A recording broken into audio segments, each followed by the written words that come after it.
The stagecoach hit another rut, and Eliza Hartwell's head cracked against the wooden frame hard enough to make her vision swim. She didn't complain. Complaining required energy she'd stopped wasting 3 states ago. Through the dust-caked window, Sweetwater came into view like a broken promise, a scatter of weathered buildings squatting in the dirt, ringed by mountains that looked like they'd been carved with a dull blade. The town was smaller than she'd imagined, meaner than she'd hoped. Perfect. Nobody here would know her. Nobody here would care. That was the plan, anyway. The stage lurched to a stop outside what passed for a depot, a sagging porch attached to a building that might have been a mercantile or a saloon, or both. Eliza climbed down before the driver could offer his hand, her traveling dress already gray with road dust. She stood there a moment, letting the other passengers, a whiskey drummer and a tired-looking woman with 2 small children, move past her. The air smelled like horse manure and wood smoke. Somewhere, a dog was barking itself hoarse. Home sweet home. "You the new schoolteacher?" Eliza turned. The voice belonged to a woman in her 50s, broad-shouldered and suspicious-eyed, wearing an apron that might have been white once. She stood in the doorway of the mercantile, arms crossed like she was defending territory. "I am. Eliza Hartwell. Margaret Boone. I run the store, also on the school committee." The woman's eyes traveled over Eliza's traveling suit, good wool, well-made, from before everything fell apart. "You're younger than they said." "I'm 26. That's young for a head teacher." "I'm qualified." "We'll see about that." Margaret's expression didn't shift. "Meetings tomorrow night, 7 o'clock at the church. Don't be late. We don't hold with lateness out here." "I won't be." Margaret turned to go, then stopped. "Boarding house is 2 streets over. Mrs. Chen runs it. She'll feed you if you pay on time." She paused. "Welcome to Sweetwater, Miss Hartwell. We needed a teacher bad enough to hire sight unseen. Try not to make us regret it." The door swung shut. Eliza picked up her trunk, lighter than it should have been, carrying what was left of a whole other life, and started walking. The boarding house was exactly what she expected, a narrow 2-story structure that leaned slightly to the left, like it was tired of standing upright. A hand-painted sign over the door read, "Chen's rooms, clean beds, hot meals." Mrs. Chen turned out to be a small, sharp-eyed woman who looked Eliza over with the practiced assessment of someone who'd seen every kind of trouble walk through her door. "School teacher?" "Yes, ma'am." "Pay in advance, $3 a week, includes breakfast and supper. No men in rooms, no drinking, no loud noise after 9. She held out her hand. Eliza counted out the bills. Mrs. Chen made them disappear into her apron pocket. "Upstairs, second door. Sheets are clean." The room was small, iron bedstead, washstand, narrow wardrobe, one window overlooking the street. Eliza set down her trunk and sat on the bed. The mattress was thin but not terrible. She'd slept on worse. She should unpack. She should wash the dust off. She should eat something. Instead, she sat there as the afternoon light slanted through the window, turning the dust motes gold, and let herself feel it. The weight of distance, the relief of anonymity, the cold fear that it might not be enough. Back in Philadelphia, her father had been a respected banker. Right up until the day the auditors found the discrepancies. Right up until the scandal broke, and his name became poison, and her engagement dissolved like sugar in rain, and every door that had been opened slammed shut. She hadn't done anything wrong, but she was a Hartwell, and in Philadelphia, that was enough. So she'd run. West, where the territories were hungry for teachers and didn't ask too many questions. Where she could be useful instead of ornamental. Where maybe, just maybe, she could build something that belonged to her alone. A knock on the door broke her thoughts. "Supper's in 20 minutes, Mrs. Chen called through the wood. "Don't be late." Eliza stood, smoothed her skirt, and went to wash her face. The dining room held 6 people besides herself. 2 minors who ate without talking.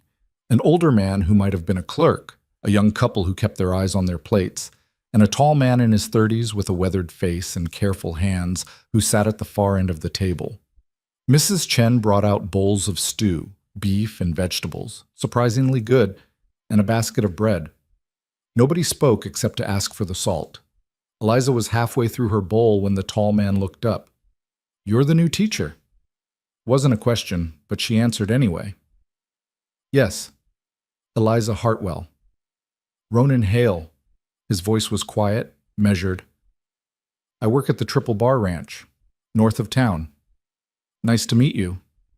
"You been teaching long?" "4 years. Philadelphia, mostly." Something shifted in his expression, not quite surprise, more like recalculation. "That's a long way from here." "It is." He went back to his stew, and Eliza thought that was the end of it. But a few minutes later, he spoke again.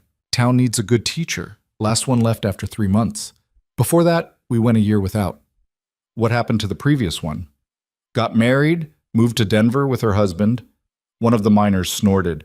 "After Crow run off her first suitor." Ronan's jaw tightened. "That's speculation." "Speculation my ass. Everyone knows."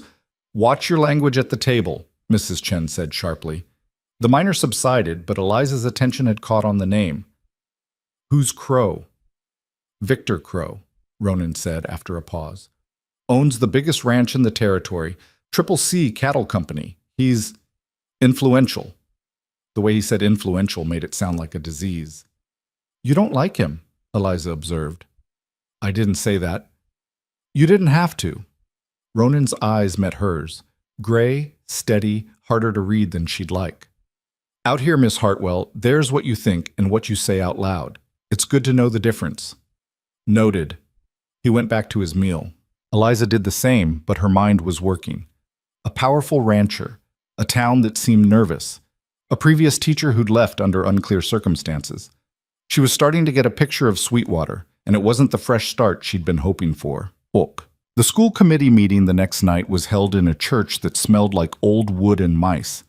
8 people showed up, including Margaret Boone, a thin man who introduced himself as Reverend Walsh, and a couple of ranchers who looked like they'd rather be anywhere else. Victor Crow arrived last. Eliza knew it was him before anyone said his name. He moved like a man who owned the room, tall, well-dressed in a way that made everyone else look shabby, with dark hair going silver at the temples and eyes that assessed her the way you'd assess livestock. "Miss Hartwell." His voice was smooth, cultured, completely at odds with the rough frontier setting. "Victor Crow. Welcome to Sweetwater." He held out his hand. Eliza shook it. His grip was firm, proprietary. "Thank you, Mr. Crow. I hope you'll find our little community to your liking." He smiled, showing excellent teeth.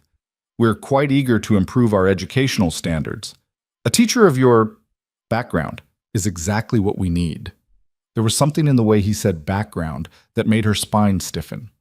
"I'm happy to help in any way I can." "Splendid." He took a seat at the head of the table like it was his by right. "Shall we begin?" The meeting was straightforward enough. School hours, curriculum expectations, discipline policies. Eliza had taught before, none of it was new. But she couldn't shake the feeling that Crow was studying her, cataloging details, filing them away for future use. When they discussed her salary, modest, paid quarterly from a combination of territorial funds and local contributions, Crow was the one who spoke up. "I'd like to propose a supplement," he said smoothly. "An additional $20 per quarter from the Triple C. Call it an investment in the community's future." Margaret Boone frowned. "That's generous, Victor." "I can afford to be generous." His smile was blade thin. "Besides, I have a vested interest in education. A well-trained workforce benefits everyone." Eliza kept her expression neutral, but her instincts were screaming.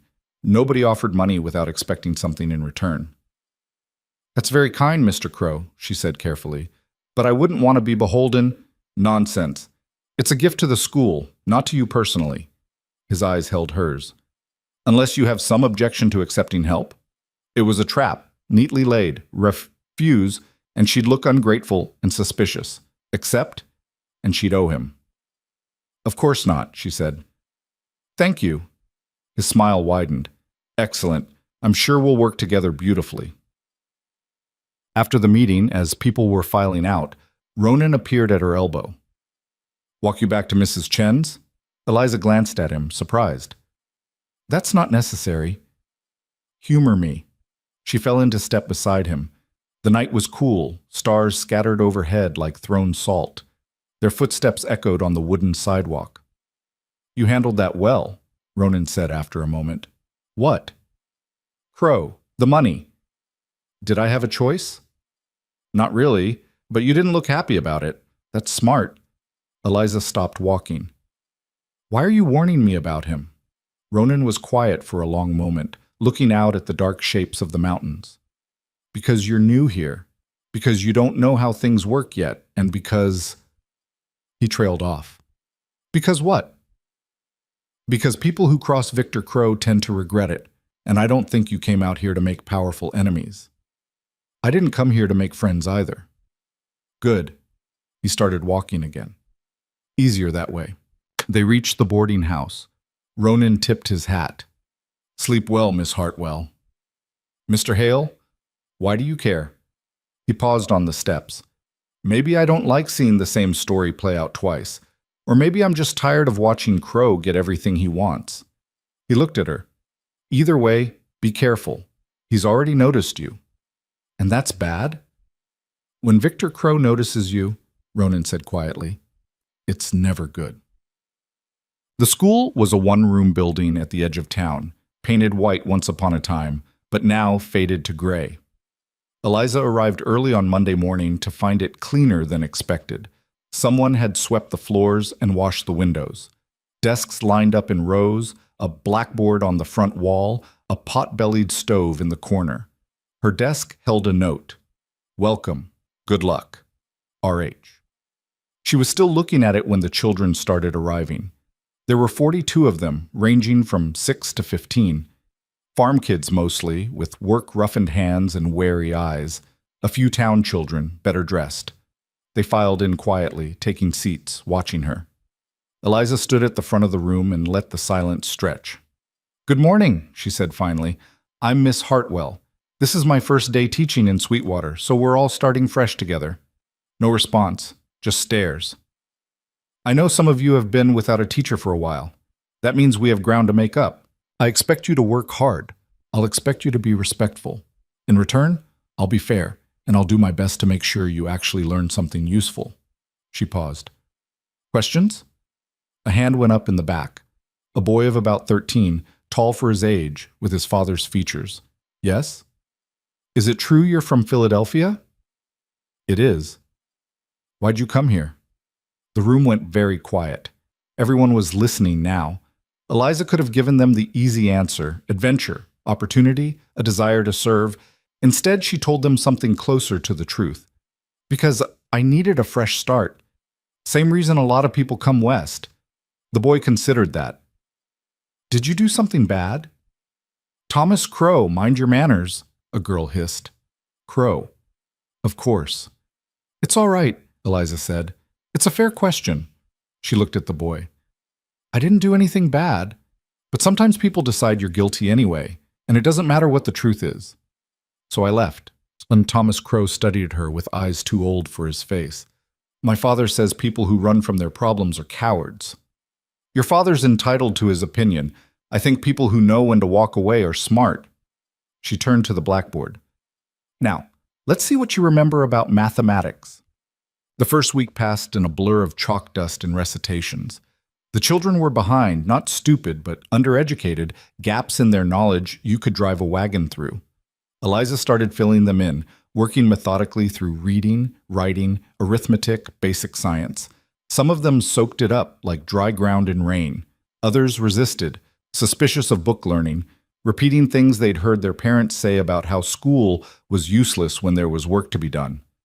Thomas Crow was the worst of them, bright enough to keep up, but testing her constantly, questioning everything, pushing boundaries. On Friday, he interrupted her geography lesson for the third time. "Miss Hartwell." "Yes, Thomas?" "My father says the school land is wasted space, says the railroad could run through here if the town had any sense." The room went silent. Eliza set down her chalk. "Your father's business interests are not the subject of today's lesson." "But he says—" "I don't care what he says. Right now you're in my classroom learning about the Great Lakes. When you're back on your father's ranch, you can discuss railroad routes all you want." She held his gaze. "Clear?" Thomas's jaw worked. "Yes, ma'am." Good. Now, who can tell me which Great Lake is the largest by surface area? After class, as the children filed out, a small girl with braids lingered by Eliza's desk. Yes, Sarah? That was brave, the girl whispered. Standing up to Thomas like that. Nobody does that. Why not? Because of his father. Mr. Crow gets real angry when people go against him. Eliza knelt down to the girl's level. Well, Mr. Crow isn't in charge of this classroom. I am. And I don't let bullies run the show, no matter who their father is. Sarah's eyes went wide. Then she smiled, a quick, bright flash, and ran out. Eliza straightened, alone in the empty schoolroom, and wondered if she'd just made her first real mistake. The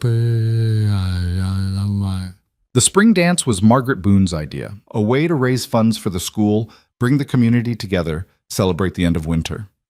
Eliza tried to beg off, but Margaret was insistent. You're the teacher. People expect to see you there. Besides, you can't hide away forever. I'm not hiding. You've been here 3 weeks and you've spoken to maybe 10 people outside of school. That's hiding. So Eliza found herself at the community hall on a Saturday night, wearing her one good dress, dark blue, high-necked, respectable, watching couples spin across the floor to a fiddle and a wheezing accordion. She was standing by the punch bowl, trying to look occupied, when Victor Crow materialized at her side. Miss Hartwell, how lovely you look. Mr. Crow, I hope you're enjoying yourself. It's very nice. You know, I don't believe I've seen you dance yet. He held out his hand. Would you do me the honor? Every instinct said no.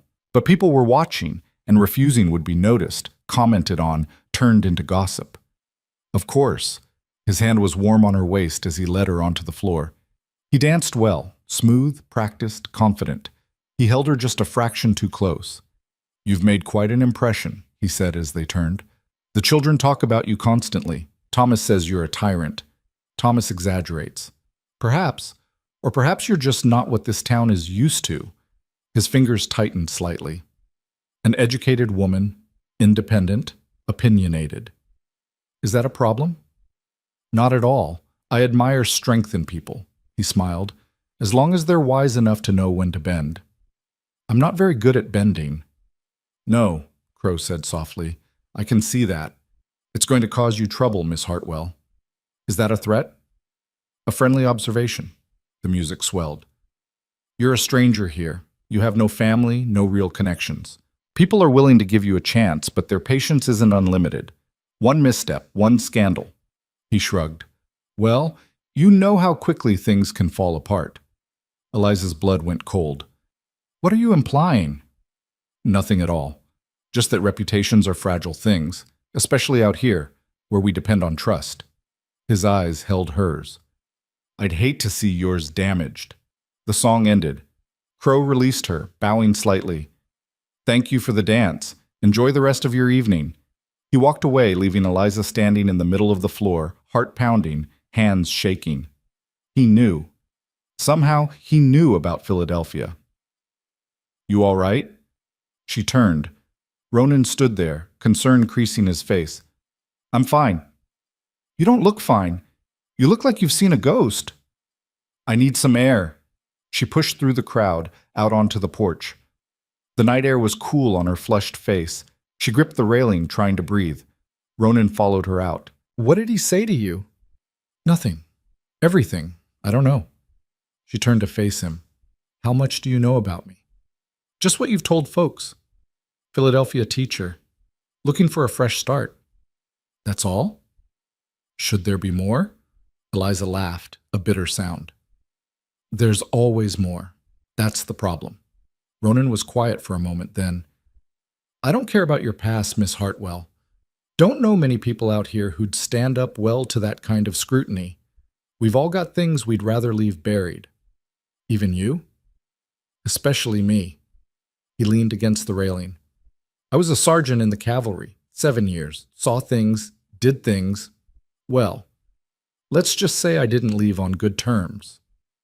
What happened? Does it matter? You're asking me to trust you. No, Ronan said. I'm telling you that out here, what matters is who you are now, not who you were. Victor Crow doesn't seem to agree with that philosophy. Victor Crow uses whatever leverage he can find. He's been poking into everyone's business since the day he got here. Ronan's expression hardened. Did he threaten you? Not directly, but he made it clear he knows things that could ruin me if they got out. Then we'll make sure they don't. We? Ronan looked at her steadily. You're not as alone as you think. Before Eliza could respond, the door opened and Margaret Boone stuck her head out. There you are. We're about to do the raffle. Eliza, you need to draw the winning ticket. Eliza glanced at Ronan. He nodded toward the door. Go on. Let them see you're not rattled. But I am rattled. Then pretend. That's half of courage, looking brave when you're scared to death. She managed a shaky smile. You're full of wisdom tonight. Just old enough to know what I'm talking about. He straightened. Go. I'll be here if you need me. Eliza went back inside, feeling his eyes on her back like a shield. Sunday morning, Mrs. Chen knocked on Eliza's door before breakfast. Visitor for you. Eliza came downstairs to find a well-dressed woman in her 40s waiting in the parlor. She had dark hair, elegant features, and eyes like cut glass. Miss Hartwell? I'm Catherine Crow, Victor's wife. Eliza's stomach dropped. Mrs. Crow, I wasn't expecting. I'm sure you weren't. Catherine smiled, but it didn't reach her eyes. I wanted to speak with you privately about my son. Thomas? Is he in trouble at school? Thomas is always in trouble somewhere. Catherine sat, arranging her skirts. No, I wanted to talk about his education. He's a bright boy, but stubborn, willful. He's certainly intelligent. He's also been spoiled by his father, who thinks the sun rises and sets on that child. Catherine's voice was crisp, matter-of-fact. I'd like you to push him. Make him work for his grades. Don't let Victor's influence soften your standards. Eliza sat slowly. Mrs. Crow, are you asking me to go against your husband's wishes? I'm asking you to be a good teacher, which means not playing favorites, even if the favorite is my own son. She paused. I know my husband can be overwhelming, but you strike me as someone who doesn't bend easily. Your husband said almost the same thing. Did he? How fascinating. Catherine stood. I won't take up more of your time. I just wanted you to know that not everyone in the Crow household shares Victor's views on how the world should be run. She moved toward the door, then turned back. One more thing, Miss Hartwell. Be careful with Ronan Hale. Eliza stiffened. Excuse me? He's a good man, kind, decent, honorable to a fault. But Victor sees him as competition, for influence, for respect, for... She trailed off. Well, just be careful. Anyone who associates too closely with Ronan tends to find themselves in Victor's crosshairs. Why are you telling me this? Catherine's smile was sad, knowing. Because I was young once, new to this town, trying to find my footing, and I made choices I thought were smart, practical.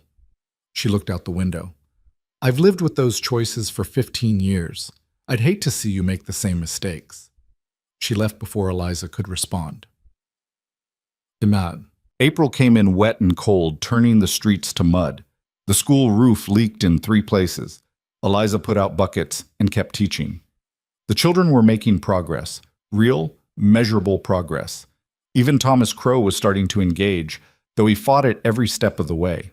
Sarah had bloomed into a voracious reader. The older boys had stopped looking at her like she might disappear any moment. Eliza was starting to feel like maybe, just maybe, this could work. Then the territorial supervisor came to observe her classroom. Mr. Henderson was a thin, nervous man with ink-stained fingers and a tendency to sweat. He sat in the back, making notes, watching her teach a lesson on American history. Afterward, he pulled her aside. Miss Hartwell, your methods are unconventional. In what way? You encourage debate, question and answer rather than rote memorization. You have the children reading newspapers, discussing current events. I believe education should teach them to think, not just repeat facts. Yes, well, Henderson dabbed at his forehead. The thing is, I've received a complaint from a concerned parent. Eliza's jaw tightened. Let me guess. Victor Crow. Henderson looked uncomfortable. He feels you're introducing inappropriate material, political discussions that might influence young minds. I'm teaching them to engage with the world around them. He's worried you're teaching them to question authority. I'm teaching them to think critically. That's my job. Miss Hartwell. Henderson sighed. Mr. Crow is a powerful man. He contributes significantly to the Territorial Education Fund. If he decides you're a problem, then what? He gets me fired? For doing my job well? For making him uncomfortable. Henderson put away his notes. Look, I think you're a fine teacher, but you need to be smart about this. Don't give him ammunition. After Henderson left, Eliza stood in the empty classroom, fury and fear warring in her chest. This was how it worked. Power protecting itself. Men like Crow shaping the world to their comfort, and anyone who challenged that getting crushed. She'd run from it once. She wasn't sure she had the strength to run again. That night, there was another dance, smaller this time. Just a gathering at the saloon with music and drinks. Eliza almost didn't go. But staying in her room felt like surrendering, so she put on her blue dress and walked over. Ronan was there, standing at the bar with a few other ranch hands. He saw her come in, and something shifted in his expression. Surprise, maybe, or pleasure. He made his way through the crowd. Didn't expect to see you here. Didn't expect to come, but I'm tired of hiding. Who says you're hiding? Everyone, including me. She looked at the couples on the dance floor. Catherine Crow came to see me. Ronan's eyebrows rose. That's interesting. She warned me about getting too close to you, said it would make her husband angry. She's not wrong. Are you going to tell me why? Ronan was quiet for a long moment. Victor Crow wants to own this town, every part of it, and I've made it clear I'm not for sale. That makes me a problem. So anyone who associates with you becomes a problem too. Something like that. Eliza studied him, the careful way he held himself, the wariness in his eyes, the old scars she could see now that she was looking for them. A man who'd learned not to trust easily. Dance with me, she said. What? You heard me? Dance with me. Miss Hartwell, it's Eliza, and I'm tired of making decisions based on what Victor Crow wants. She held out her hand. So dance with me, right here, in front of everyone. Ronan looked at her hand, then at her face. Something flickered in his eyes. Amusement, maybe, or something warmer. You're trouble, he said softly. So I've been told. He took her hand. They moved onto the floor, and Ronan pulled her into the steps. He danced differently than Crow, less polished, more honest. His hand was calloused against hers, his grip firm, but not controlling. You're going to regret this, he said as they turned. Probably, but I'm tired of playing it safe. It hasn't gotten me anywhere good. Fair enough? He smiled, a real smile this time. For what it's worth, I think you're the best thing that's happened to this town in years. You barely know me. I know enough. You stood up to Thomas Crow in front of 40 kids. You told the territorial supervisor to go to hell, politely, but still. And now you're dancing with the town troublemaker just because you can. He spun her gently. That takes guts. Or stupidity. Sometimes they're the same thing. The music swelled, and Eliza let herself relax into it. The rhythm, the movement, the warm pressure of Ronan's hand on her back. For just a moment, she let herself forget about Crow, about her past, about all the ways this could go wrong. For just a moment, she let herself feel something close to hope. Then she saw Victor Crow watching from the doorway, and the moment shattered like glass. The next morning, Margaret Boone was waiting outside the school. Eliza, we need to talk. What's wrong? Margaret's face was tight. There's been talk about you and Ronan Hale. We danced once at a public gathering. You don't understand. Ronan's got a reputation, and Victor Crow has made it very clear he doesn't approve of you associating with him. Victor Crow doesn't get to dictate my social life. He does if he's paying part of your salary. Margaret's voice dropped. Look, I like you. You're good at your job, the kids are learning, but you need to be smart about this. Don't give Crow a reason to come after you. He's already coming after me. He just hasn't made his move yet. Then don't make it easier for him. Margaret grabbed her arm. Please, Eliza, I've seen this before. He finds something he can use, and then what? Margaret's eyes were frightened. Then you lose everything, and there's nothing anyone can do to stop it. She walked away, leaving Eliza standing in the morning sun, understanding finally settling over her like cold water. This was never going to be about teaching. It was never going to be about her past, or her qualifications, or whether she was good at her job. It was about power. About Victor Crow wanting something, the school land probably, for his railroad deal, and her being in the way. Everything else was just the mechanism he'd used to move her. Inside the school, the children were waiting. Eliza took a breath, straightened her shoulders, and walked through the door. If Crow wanted a fight, she'd give him one. But she'd do it on her terms. The letter arrived on a Tuesday. Eliza found it slipped under her classroom door before the children came in. Crisp cream paper, sealed with wax. Her name written in elegant script across the front. No return address. She broke the seal with her thumbnail.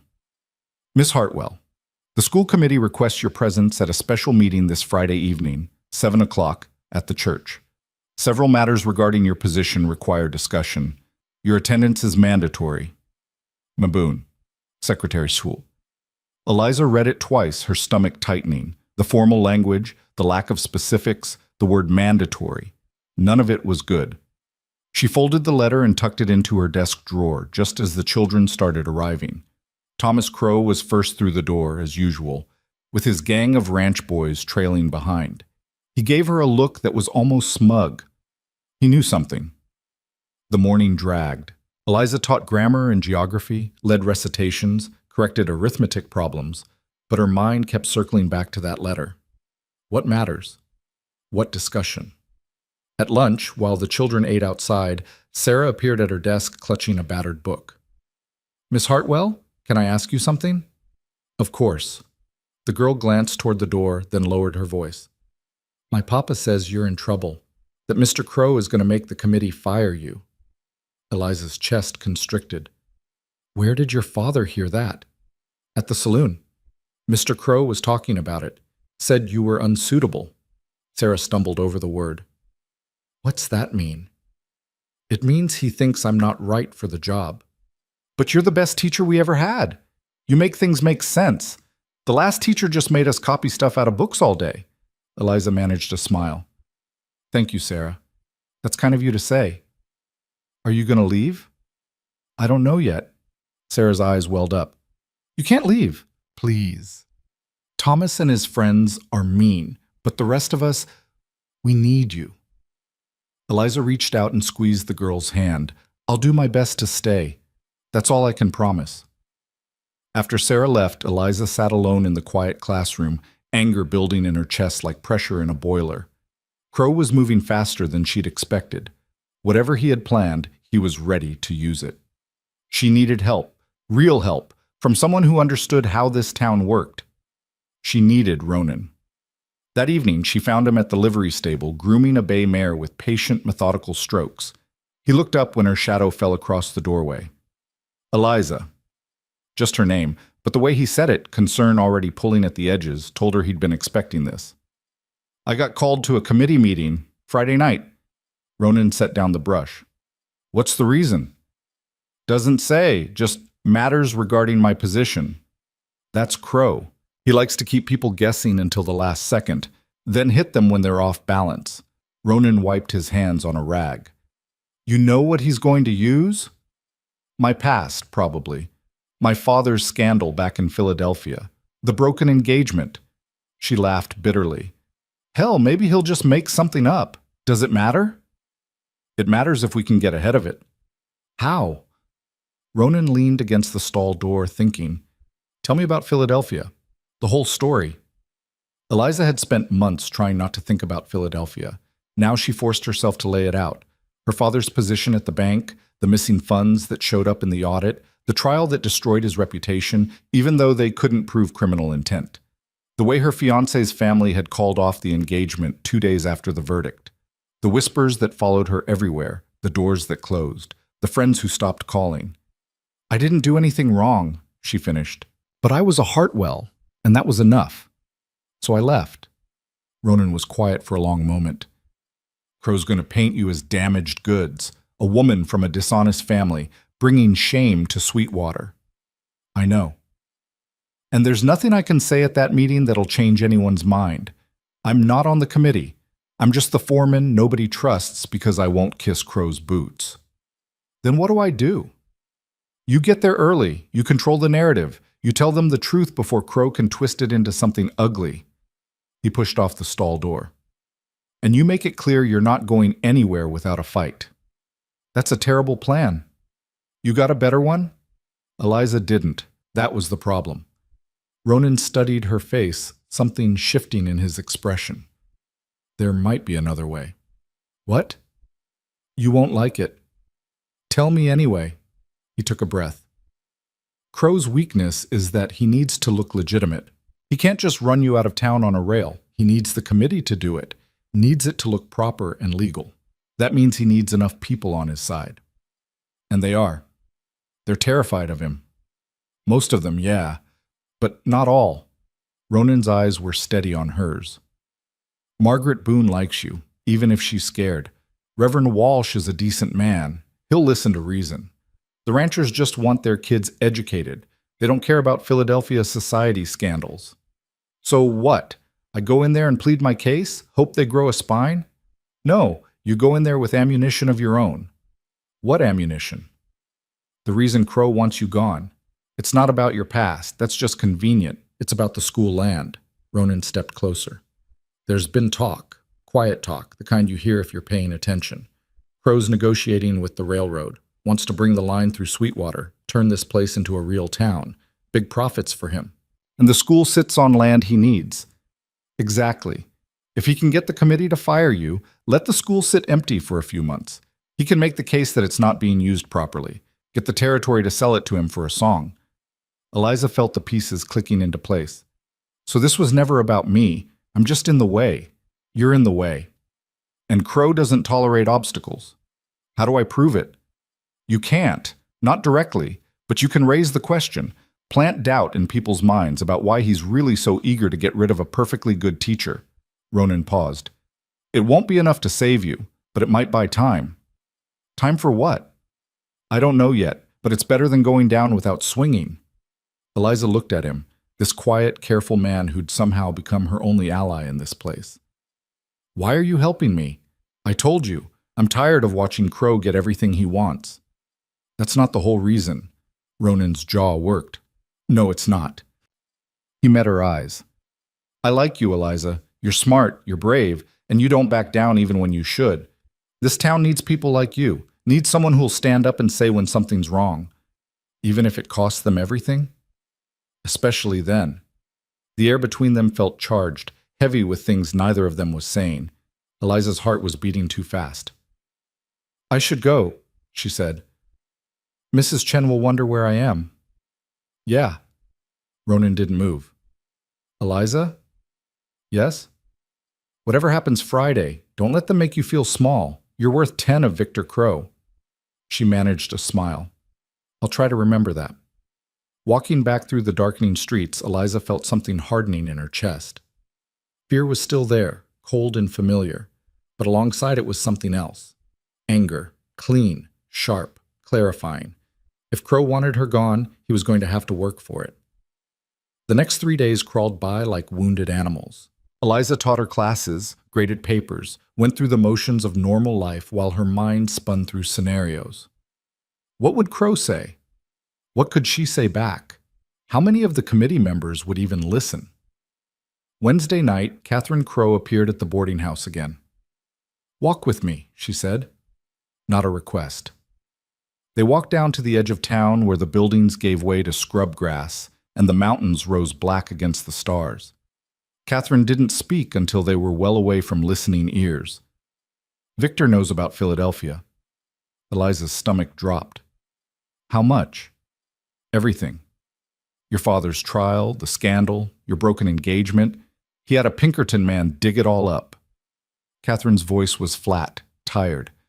He's going to use it at the meeting, paint you as morally compromised, unfit to teach children. Your husband is a bastard. Yes. No defensiveness, just acknowledgement. But he's a powerful bastard, and he's very good at getting what he wants. So why are you telling me this? Catherine stopped walking. In the dim light, she looked older than her years, worn down by something Eliza couldn't quite name.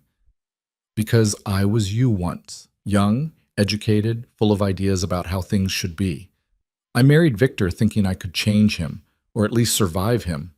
She laughed, sharp and bitter. 15 years later, here I am, watching him destroy another woman who threatens his little kingdom. I'm not trying to threaten anything. I just want to teach. That's the threat. You're showing people there's another way to be, especially the women, the girls.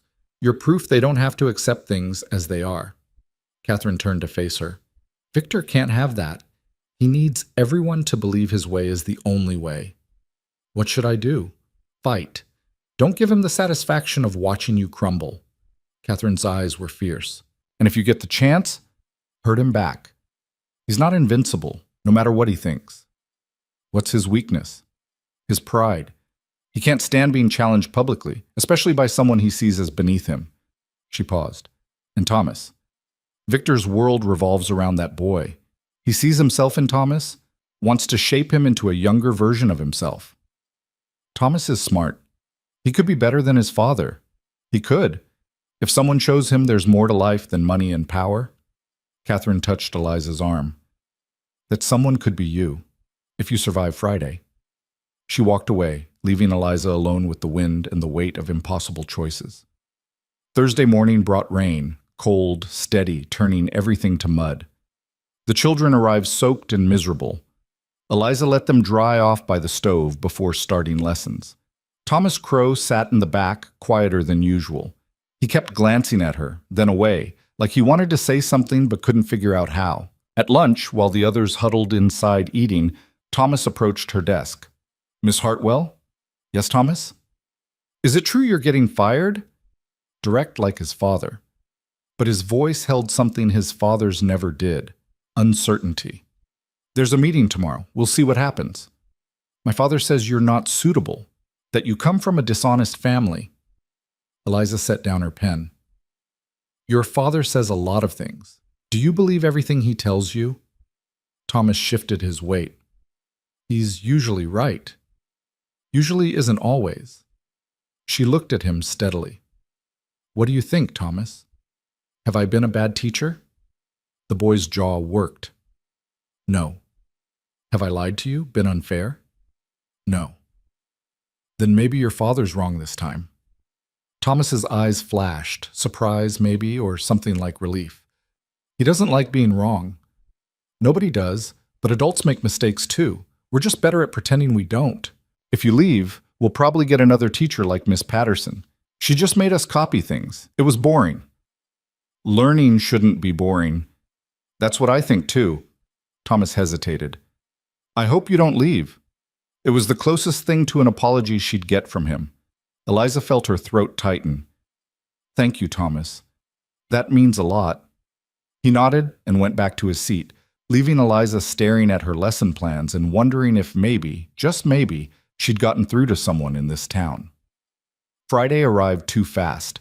Eliza dressed carefully, her best dress, hair pinned up, every inch the respectable schoolteacher, armor made of cotton and buttons.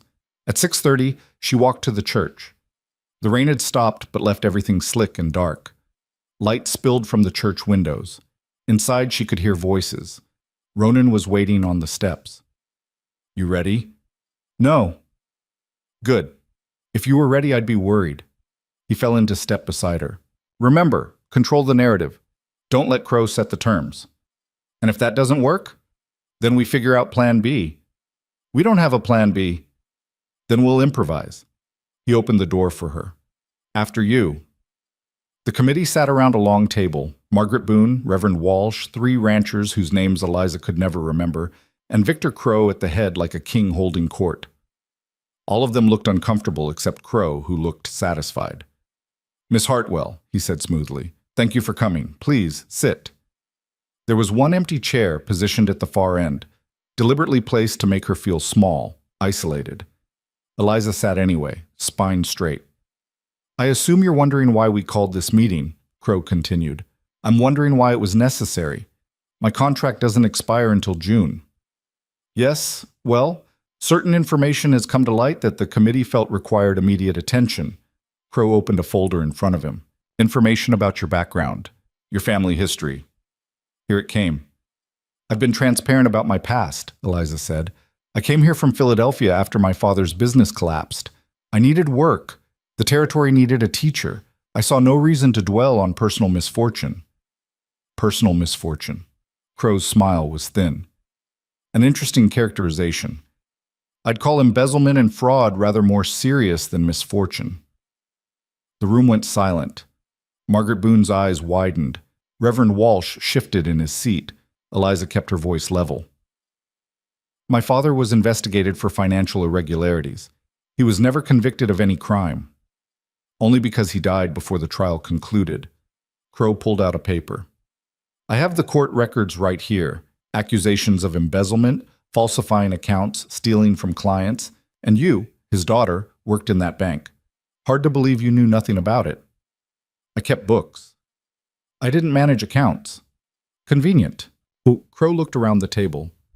Can we really trust someone from such a family to educate our children, to instill proper moral values? My father's mistakes aren't mine, Eliza said. I came west to start fresh, to be useful. I've done good work here. You can see it in the children's progress. And what about your broken engagement? Crow leaned forward. Cast off by a respectable family. Why was that, Miss Hartwell? Because his parents decided a Hartwell wasn't good enough for their precious son. Because reputation mattered more than truth or loyalty. She met his eyes. I learned a valuable lesson about how power works. How the powerful protect themselves by destroying anyone who might make them look bad. The barb landed. Crow's expression hardened. This isn't about power. It's about fitness for duty. The committee has a responsibility. The committee has a responsibility to the children, Eliza cut in. And those children are learning, reading better, writing better, thinking critically about the world. Ask any parent in this room if their child has improved since I started teaching. One of the ranchers, Miller, she thought his name was, cleared his throat. My daughter can read now. Actually read, not just memorize. She reads to me every night.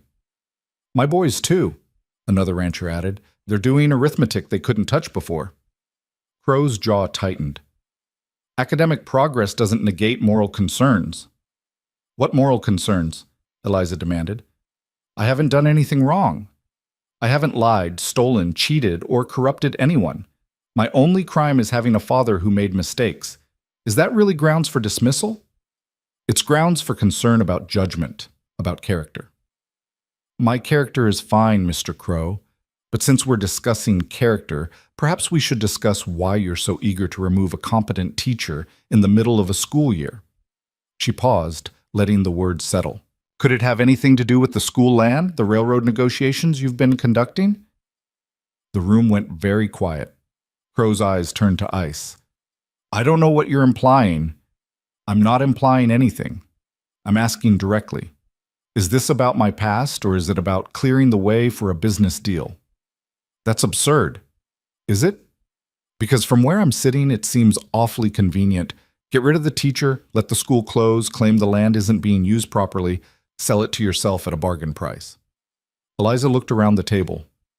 How much is Mr. Crow paying each of you to go along with this? How dare you? Crow hissed.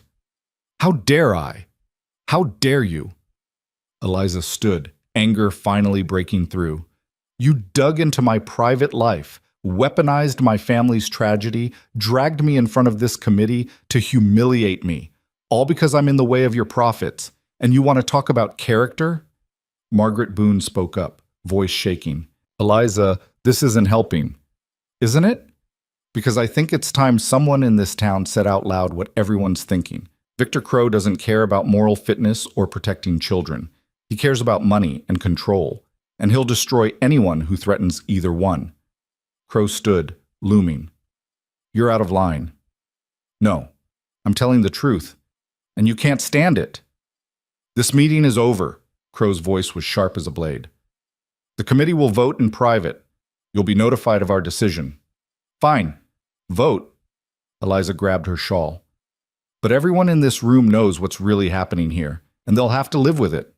She walked out, head high, hands shaking. Ronan was waiting outside. That was stupid, reckless, career suicide? I was going to say brave. Eliza laughed, a jagged sound. I just accused the most powerful man in the territory of corruption in front of half the town leadership. That's not brave. That's insane. Maybe, but you got the truth out there. That's worth something. Is it? They're still going to vote to fire me. Probably. Ronan touched her elbow. But at least they'll know why, and that matters. They walked in silence for a while.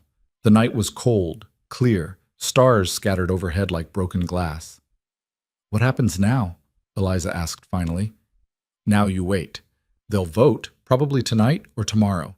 If they fire you, when they fire me. When they fire you, Ronan corrected, you'll have maybe a week to pack up and leave town. And go where? I don't know. Somewhere Crow's reach doesn't extend. Eliza stopped walking. I'm tired of running, Ronan. I did it once. I can't. I won't do it again. Then what do you want to do? I want to fight. I want to hurt him the way he's hurting me. She turned to face him. You said he has weaknesses. His pride. Thomas. What else? Ronan studied her. You're serious. Dead serious. Eliza, going after Victor Crow is dangerous. He has money, connections, leverage. And I have nothing to lose. That makes me dangerous too. Ronan was quiet for a long moment. Then, there might be a way. It's risky, might blow up in our faces. Tell me. The railroad deal.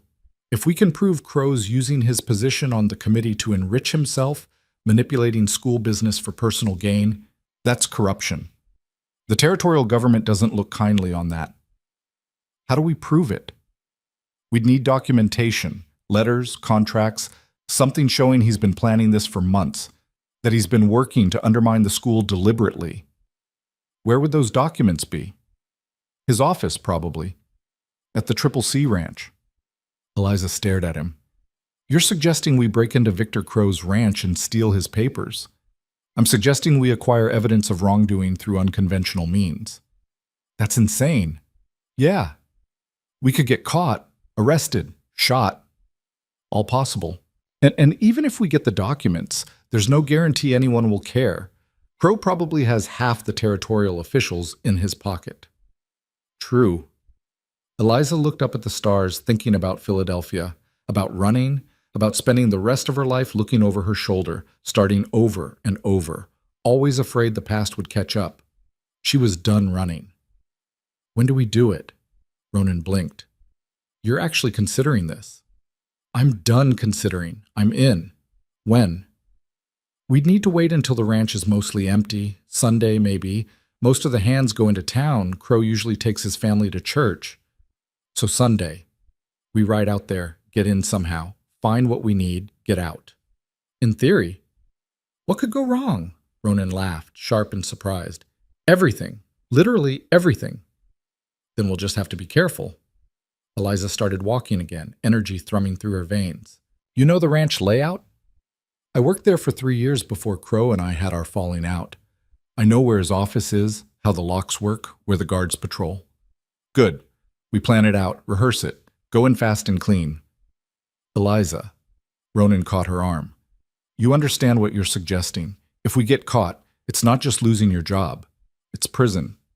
Maybe worse. I understand, but I also understand that if I don't fight back, Crow wins. He gets to destroy my life and move on to the next obstacle, and I refuse to let that happen.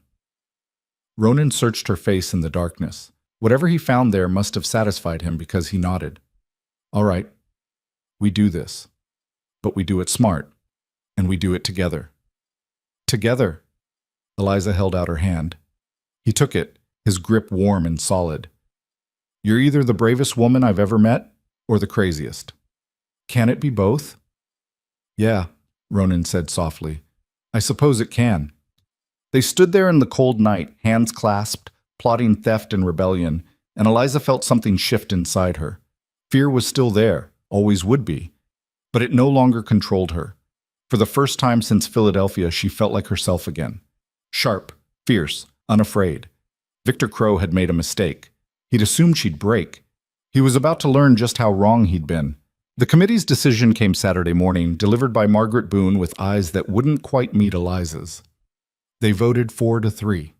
You're dismissed, effective immediately. You have until the end of the month to vacate your position. Eliza took the letter with steady hands. Who voted against? Does it matter? It matters to me. Margaret sighed. Reverend Walsh, the Miller and Jensen families, they tried, Eliza. They really did. But Crow has too much influence, and the others, they were scared. Of what? Of losing contracts, loans being called in, all the ways Victor Crow can make life difficult if you cross him. Margaret's voice cracked. I'm sorry. I should have fought harder. You voted against me. I voted for keeping the school funded. Crow made it clear. If you stayed, his contributions stopped. We can't run the school without that money. So you sold me out for cash. I sold you out to keep 42 children in school. Margaret's eyes were wet. Don't make me the villain here, Eliza. I'm doing the best I can in an impossible situation. We're all doing the best we can, Eliza said quietly. It's just never quite good enough, is it? Margaret left without another word. Eliza stood in her small room at Mrs. Chen's, holding the dismissal letter, feeling the weight of defeat settle over her shoulders like a familiar coat. Except it didn't settle. Not quite. Because underneath the disappointment was something harder, sharper. A kind of cold fury that burned rather than smoldered. She had 1 week before the end of the month, 1 week to pull off something impossible. She better get started. That afternoon, she found Ronan at the livery stable again, this time shoeing a gray gelding. He looked up when she approached, read her face, and set down his tools. They voted you out. 4-3. I'm officially unemployed as of May 31st. I'm sorry. Don't be. It just means we have nothing left to lose. She glanced around to make sure they were alone. Tomorrow. We do it tomorrow. Ronan wiped his hands on his apron. You're sure? I've never been less sure of anything in my life. But I'm doing it anyway. All right. He thought for a moment. We'll need supplies. Dark clothes. Something to carry documents in. A good excuse if anyone sees us leaving town together. We could say we're going riding, looking at the spring wildflowers or some such nonsense. At dawn on a Sunday morning. I'm a nature enthusiast. You've never mentioned nature once since you got here. Well, I'm turning over a new leaf. Eliza smiled grimly. Besides, by the time anyone realizes it's strange, we'll already be there. Ronan studied her. You've changed since you got here. Harder. Sharper. Is that bad? No. Just different from the nervous schoolteacher who stepped off that stage 2 months ago. That schoolteacher thought playing by the rules would keep her safe. Turns out the rules only protect people like Victor Crow. Eliza met his eyes. I'm done playing. Good. Ronan picked up his hammer again. Meet me at the north edge of town, where the trail splits toward the mountains. 5 in the morning. Bring nothing you can't afford to lose. What about you?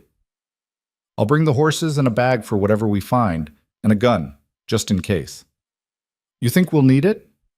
I think it's better to have it and not need it than the other way around. He struck the anvil, sending up sparks. Get some sleep tonight. Tomorrow's going to be a long day.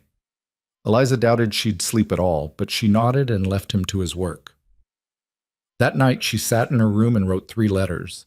The first was to Sarah, thanking her for being such a dedicated student and encouraging her to keep reading. The second was to Margaret Boone, surprisingly free of bitterness, just a simple acknowledgement that they'd both done what they thought was right, even if it hadn't been enough. The third letter was addressed to the Territorial Education Supervisor, Mr. Henderson. In it, she laid out everything: Crow's railroad scheme, the manipulation of the committee, the way he'd weaponized her past to clear an obstacle. She had no proof yet, but if something went wrong tomorrow, she wanted someone to know the truth. She sealed the letters and tucked them into her trunk. If she didn't come back, Mrs. Chen would find them and hopefully deliver them. If she didn't come back. Eliza pushed the thought away and forced herself to lie down. Sleep came eventually, thin and troubled, full of dreams about locked doors and shadowy figures, and her father's face the day the verdict came down. She woke before the alarm, dressed in her oldest skirt and a dark shirtwaist, and slipped out of the boarding house while the sky was still black. Ronan was waiting where he'd said, holding the reins of 2 horses, his bay mare and a rangy buckskin gelding. He dressed in dark colors too, and there was a gun belt strapped around his hips. "You ready?" "No, let's go anyway." He helped her mount. Eliza was a competent rider, had learned as a girl, though it had been years, and they set off north, away from town, toward the mountains that rose like broken teeth against the lightning sky. They rode in silence for the first hour. The trail climbed gradually, winding through scrub and rock, following a dry creek bed. The sun came up behind them, painting everything gold and pink. "You ever done anything like this before?" Eliza asked finally. "Breaking into a rich man's house to steal evidence of corruption? Can't say I have." "But you've done other questionable things." Ronan was quiet for a moment. "I told you I left the cavalry on bad terms. What I didn't tell you was why." "You don't have to." "My commanding officer was selling army supplies to civilians, food, ammunition, medicine, anything he could move, making a fortune while men under his command went without." Ronan's voice was flat, controlled. "I reported it. Up the chain of command, proper channels, everything by the book." "What happened?" "Nothing. The officer was friends with half the brass.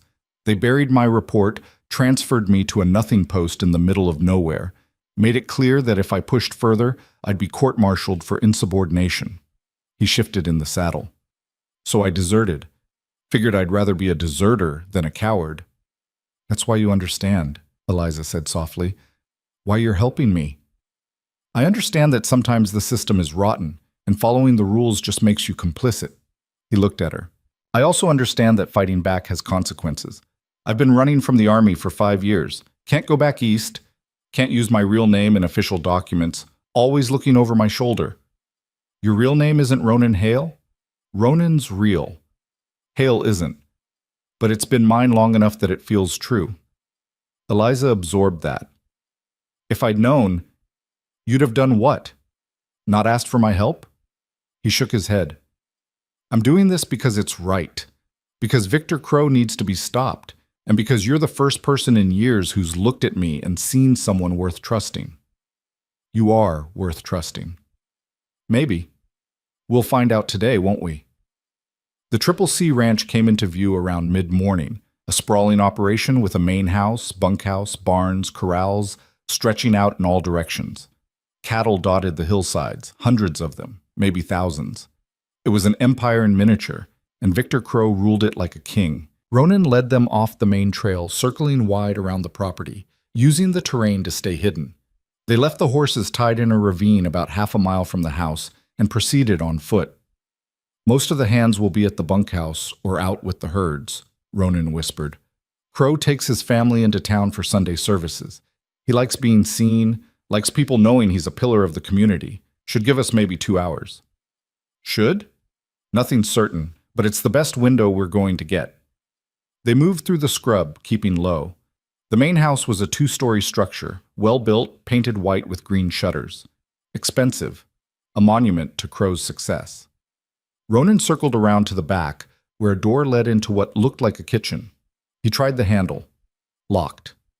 "Window," Eliza whispered, pointing. One of the ground floor windows was cracked open, just a few inches, probably for ventilation. Ronan worked his fingers under the sash and pushed. It slid up with a faint creak. "Ladies first." Eliza climbed through, landing in what turned out to be a study.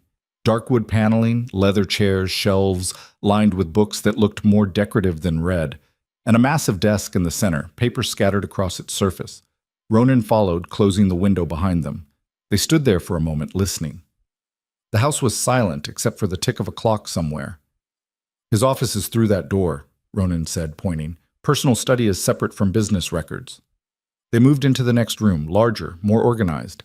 Filing cabinets lined one wall. The desk here was clean, methodical, everything in its place. "You check the desk," Ronan said. "I'll go through the files." Eliza started with the drawers. The first 2 held office supplies, nothing interesting. The third was locked. "Ronan?" He came over, examined the lock, then pulled a thin piece of metal from his pocket and worked it into the mechanism. 30 seconds later, the drawer clicked open. Where did you learn that? Cavalry. Sometimes you need to get into places quickly. Inside the drawer was a leather portfolio. Eliza pulled it out, opened it, and started reading. Letters. Dozens of them. Correspondence with the railroad company dating back 6 months. Discussions about land purchases, right-of-way negotiations, profit projections. And there, in Crow's own handwriting, the school property would be ideal for the depot, working to secure it through committee action. I found it, Eliza breathed. Proof he's been planning this. Take it, all of it. She stuffed the letters into the satchel Ronan had brought. Her hands were shaking with adrenaline and vindication. Ronan was going through the filing cabinets, pulling out documents. He's got records here of every person in town who owes him money. Loans, mortgages, I owe us, leverage on half the committee. Take those too. We need everything. They worked quickly, methodically, pulling anything that looked relevant. Minutes ticked by. Eliza's nerves were screaming, every creak of the house making her jump. How much time do we have? Ronan checked his pocket watch. Maybe 30 minutes before Crow gets back from town. We need to move.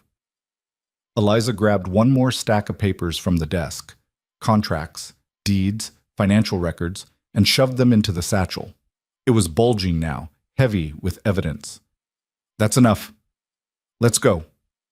They were halfway to the window when they heard voices outside. Ronan froze. That's not possible. They shouldn't be back yet. Well, they are. Eliza's heart hammered. What do we do? Hide. Now. They dove behind the leather couch just as the front door opened. Footsteps in the hallway getting closer. Told you we should have stayed, a woman's voice. Catherine Crow. It's unseemly to walk out in the middle of Reverend Walsh's sermon. The man was rambling about forgiveness for 20 minutes. I have better things to do with my Sunday. Victor Crow's voice irritated. I need to review the Henderson contracts before tomorrow's meeting. The footsteps were coming toward the office. Eliza met Ronan's eyes. He had his hand on his gun, but drawing it would be suicide.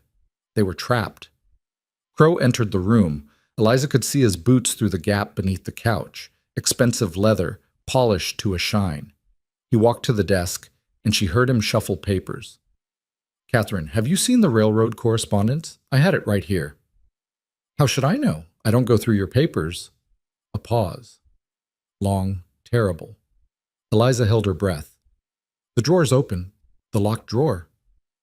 Maybe you forgot to lock it. I never forget. Crow's voice had gone cold. Someone's been in here. Catherine's footsteps approached. Don't be paranoid, Victor. Who would...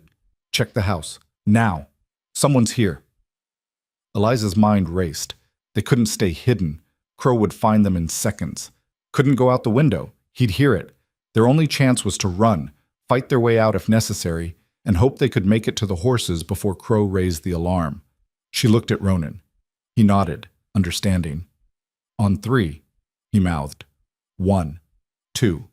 They burst from behind the couch, and Eliza got her first clear look at Victor Crow's face as it registered shock, then rage, then something close to triumph. Miss Hartwell, how delightful! Ronan had his gun out, pointed at Crow's chest. We're leaving. Don't try to stop us. Or what? You'll shoot me in my own home? Crow smiled. I don't think so. You're not a killer, Hale. You proved that when you ran from the army instead of dealing with your problems. You don't know what I am.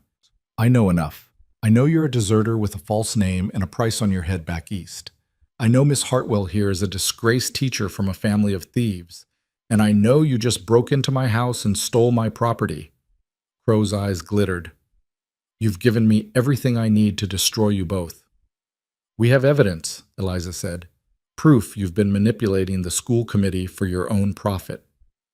Evidence you obtained illegally, which makes it worthless. Crow took a step forward. Put the gun down, Hale. You're only making this worse. Stay back. What are you going to do? Run? You can't run far enough. I own half the territorial judges. I have connections in every town from here to California. Another step. You're finished. Catherine appeared in the doorway, took in the scene, and something shifted in her expression. Not surprise.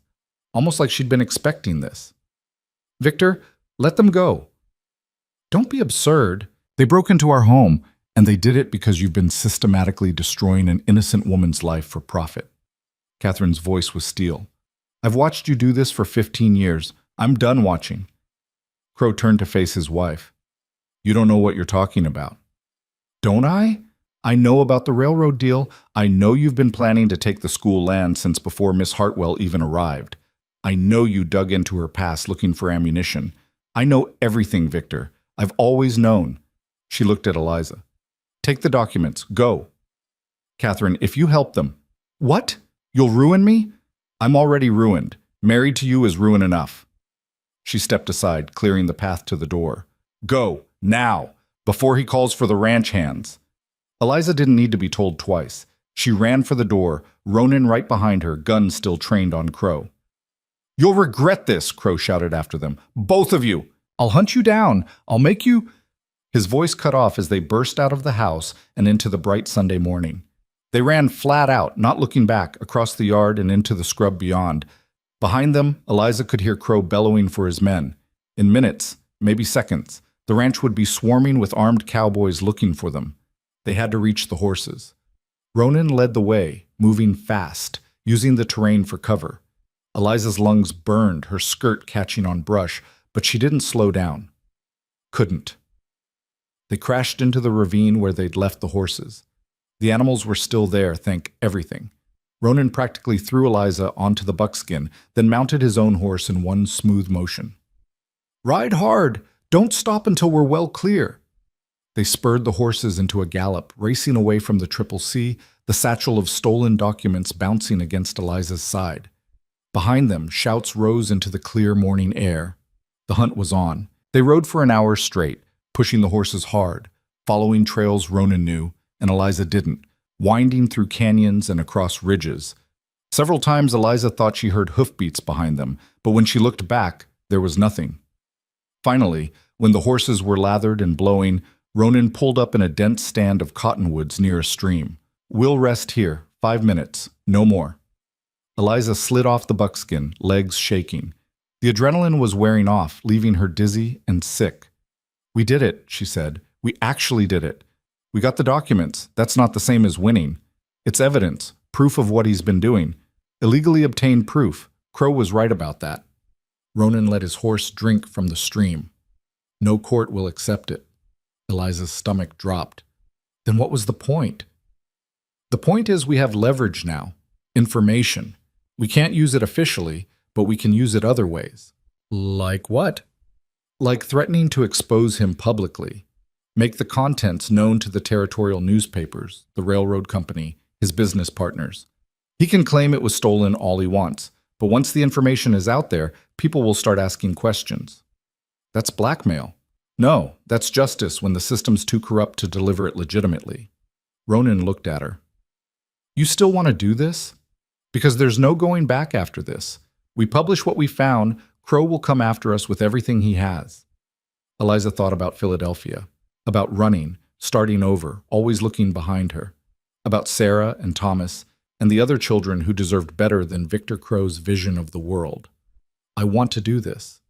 Then we need a plan, a real one, not just stealing documents and hoping for the best. We expose him at the town meeting. What town meeting? The one I'm going to demand. My dismissal has to be announced publicly, right? School committee business is public record. So we use that. We get everyone together and then we lay out what we found. Ronan shook his head slowly. That's insane. Crow will have you arrested before you get 3 words out. Not if we move fast. Not if we have allies. Eliza's mind was racing now, pieces clicking together. Reverend Walsh, the ranchers who voted against firing me, Catherine Crow, she helped us escape. Maybe she'll stand with us. That's a lot of maybes. It's all we've got. Ronan studied her for a long moment. Then he smiled, tired and genuine. You know what? Fine. Let's burn it all down. Can't be worse than what we've already done. They remounted and rode back toward Sweetwater, the stolen documents heavy in the satchel, the weight of what they were about to attempt settling over them like armor or a shroud. The sun was high overhead when the town came into view. Eliza had never been so glad to see those weathered buildings, that dusty main street. "We need to move fast," she said. "Get the word out about a meeting before Crow can stop us." "I'll handle that. You get those documents somewhere safe and start figuring out what you're going to say." They split up at the edge of town. Ronan headed for the church while Eliza made her way to the boarding house. Mrs. Chen took one look at her disheveled appearance and raised an eyebrow. "You've been riding." "Nature expedition. Very educational." "Uh-huh." Mrs. Chen's expression said she didn't believe a word. "You've got a visitor, waiting in the parlor." Eliza's heart seized. "Who?" "See for yourself." She walked into the parlor and found Catherine Crow sitting on the settee, dressed in traveling clothes, a small bag at her feet. "Mrs. Crow, I didn't expect— I'm leaving him." Catherine's voice was matter-of-fact. "After 15 years, I'm finally leaving. And I came to warn you, Victor's gathering men. He's coming for you tonight, probably. He'll claim you assaulted him, stole from him, whatever lie suits his purposes. Let him come." "I'm ready." "Are you? Because Victor doesn't fight fair. He'll use your past, your association with Ronan, every weapon in his arsenal. So will I." Eliza sat across from her. "I'm calling a town meeting, tomorrow night. I'm going to expose everything he's done." Catherine's eyes widened. "That's bold." "That's desperate, but it's all I've got." Eliza leaned forward. "Will you help me? You were there. You saw what he's been doing. Your testimony could make the difference." "My testimony could also get me killed." "I know, I'm asking anyway." Catherine was quiet for a long time, then— "My son, Thomas, he worships his father. If I stand against Victor, it'll destroy that. Or it'll show Thomas that standing up for what's right matters more than power." "You don't have children. You don't know what you're asking." "You're right. I don't." Eliza's voice softened. "But I know what it's like to live in the shadow of someone else's choices, to feel like you'll never be more than their mistakes. Thomas deserves better than that. And so do you." Catherine's eyes were wet. "I've been afraid for so long." "Me too, but I'm done letting fear win." They sat there in the quiet parlor, two women who'd been broken by powerful men, deciding whether they had the strength to fight back. Finally, Catherine nodded. "All right, I'll stand with you, whatever comes." Relief flooded through Eliza. "Thank you." "Don't thank me yet. We might both end up in jail. Or worse." Catherine stood. "But at least we'll go down swinging." After Catherine left to find somewhere to stay, Eliza spread the stolen documents across her bed and began reading. Letters, contracts, financial records, all of it painting a picture of systematic manipulation. Crow had been planning the railroad deal for months, leveraging his position on the school committee, pressuring members, using his financial influence to shape outcomes. It was all here. Everything they needed. Now they just had to survive long enough to use it. Ronan showed up at the boarding house just after dark, moving quickly through the shadows. Mrs. Chen let him in without a word, just a knowing look that said she understood more than anyone was saying out loud. "It's done," he said when he reached Eliza's room. "Reverend Walsh is calling an emergency town meeting for tomorrow night. Says it's about school business that needs public discussion." "Will people come?" "They'll come. Word's already spreading. Half the town knows you got fired. The other half is speculating about why." He glanced at the document spread across her bed. "You find anything we can actually use?" "All of it. Look at this." Eliza handed him a letter dated 3 months before she'd even arrived in Sweetwater. He was already negotiating with the railroad, already planning to acquire the school land. I was just a convenient excuse when I showed up. Ronan read it, his jaw tightening. "This is damning. If we can present it right, we will. We have to." Eliza started organizing the papers into stacks. "I need to build a narrative, show the timeline, make it clear this was premeditated." "What about your past? Crow's going to bring up Philadelphia again, try to discredit you before you can speak." "Let him. This time, I'm ready for it." She looked up. "I'm going to own it, Ronan. Tell them straight out what happened, why I left, why it doesn't matter. Take away his ammunition by using it first." "That's risky." "Everything about this is risky, but I'm done being ashamed of things I didn't do." She gathered up the documents. How much time do we have before Crow figures out where we are? Not much. He's already got men searching town. I saw 2 of his ranch hands posted outside the saloon, watching the street. Then we need protection, witnesses, people who will make it harder for him to just drag us off. Ronan thought for a moment. Reverend Walsh, if we stay at the church tonight, Crow can't touch us without making a scene. Even he won't violate sanctuary. You think Walsh will let us? He voted against firing you, and he's got a spine even if he keeps it hidden most of the time. Ronan moved to the window, peering out. We should go now, before Crow's men close in. Eliza packed the documents into her satchel, along with a few personal items. She paused at the letters she'd written the night before, then added them to the bag, just in case. Mrs. Chen was waiting at the bottom of the stairs. You're leaving. Just for the night. Maybe longer. I'll settle my account when this is over. If it's over. Mrs. Chen's expression was unreadable. That man Crow? He's dangerous. You're playing a dangerous game. I don't have a choice. Everyone has a choice. You're choosing to fight. That's brave. Also stupid. She pressed something into Eliza's hand. Take this anyway. It was money, $20 in bills. Eliza tried to give it back. I can't. You can and you will, in case you need to run, in case things go bad. Mrs. Chen's eyes were fierce. I came to this country with nothing, rebuilt everything from scratch. I know what it costs to start over. Take the money. Eliza's throat tightened. Thank you. Don't thank me. Just survive. They slipped out the back door and made their way through the darkening streets toward the church. Eliza kept expecting Crow's men to appear to grab them, but the streets were quiet. Almost too quiet. The church was dark except for a single lamp in Reverend Walsh's study. Ronan knocked. 3 quick raps. Walsh opened the door, his thin face creased with worry. Come in, quickly. They stepped inside and he locked the door behind them. I heard about the Triple C, about what you did. How? Eliza asked. Catherine Crow came to see me this afternoon, told me everything. Walsh gestured them into his study. She's staying in the spare room upstairs, said she'd testify if needed. Relief washed through Eliza. That's more than I hoped for. Don't celebrate yet. Victor Crow has been here twice already, demanding to know if I've seen you. He's claiming you assaulted him and stole valuable documents. That's a lie, Ronan said flatly. I know. Catherine told me what really happened, but Crow's story is already spreading through town. By tomorrow, half the people at that meeting will think you're criminals. Then we'll have to change their minds fast. Eliza set down her satchel. Can I see Catherine? Walsh nodded toward the stairs. Second door on the right. Eliza found Catherine sitting by a window, looking out at the dark street. She'd changed into a simple dress, her hair down. She looked younger without all the trappings of Mrs. Victor Crow.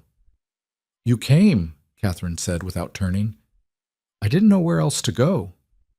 I meant to the church, but most people would have run, taken those documents and disappeared.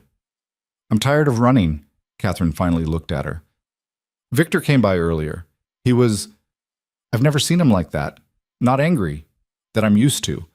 This was different, cold, calculating. He's planning something. What? I don't know, but whatever it is, it won't be subtle. She stood. You should know. He's offering a reward, $200 to anyone who turns you in. That's a lot of money out here. Eliza's stomach dropped. $200? He wants you badly, wants those documents back even more. Catherine moved closer. What's your plan for tomorrow? Lay out the evidence, show everyone what he's been doing, hope enough people care to stand against him. And if they don't? Then I go down fighting. At least I'll have tried. Catherine was quiet for a moment. When I married Victor, I thought I was being smart, strategic. He was ambitious, successful, seemed like he'd go far. I thought I could shape that, guide it toward something good. What happened? He went far, all right, just not in any direction I could control. And somewhere along the way, I stopped trying, told myself it was about protecting Thomas, giving him stability. But really? She laughed, bitter. Really, I was just scared. Scared of starting over. Scared of being alone. You're not alone now. No, for the first time in 15 years, I'm not. Catherine met her eyes. Tomorrow, when you stand up there, I'll be standing with you. Whatever comes.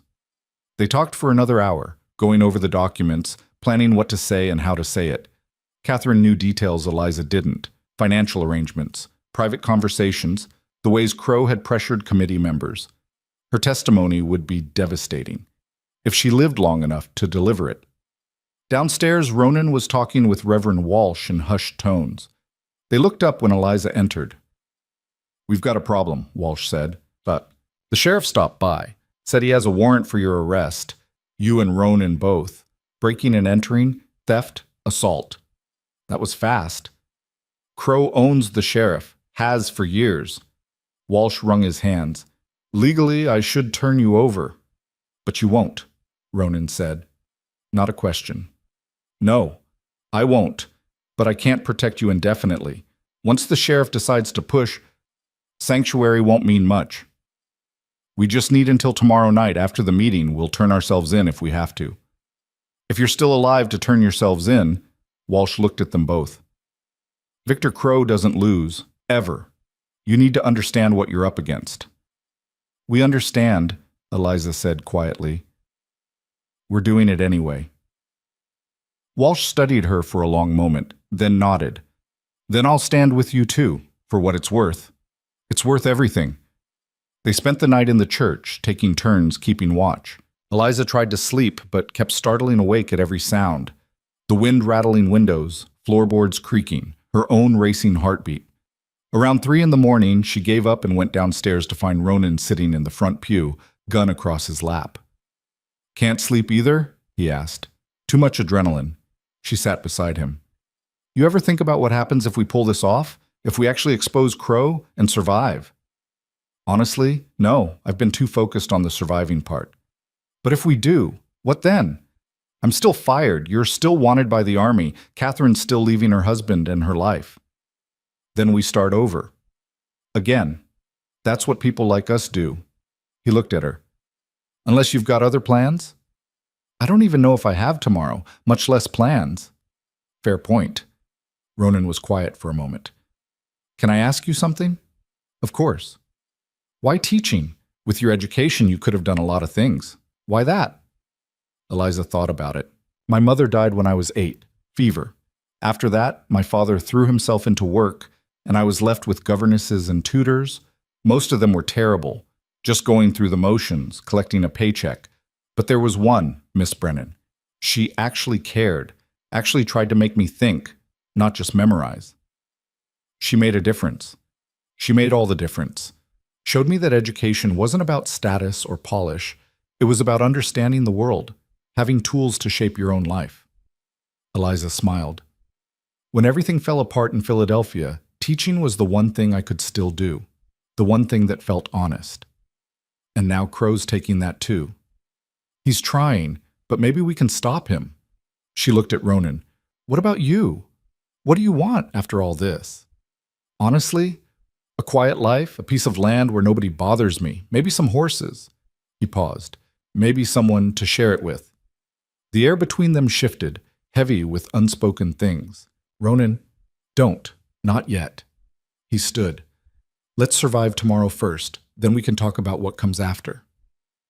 Dawn came gray and cold. They ate a sparse breakfast, bread and coffee that Reverend Walsh brought from somewhere, and went over the plan one more time. "I'll speak first," Eliza said. "Lay out my past, take away Crow's ammunition. Then I'll present the documents, walk through the timeline." "I'll back you up with what I know about Crow's business practices," Ronan added. "The intimidation, the loans he uses as leverage."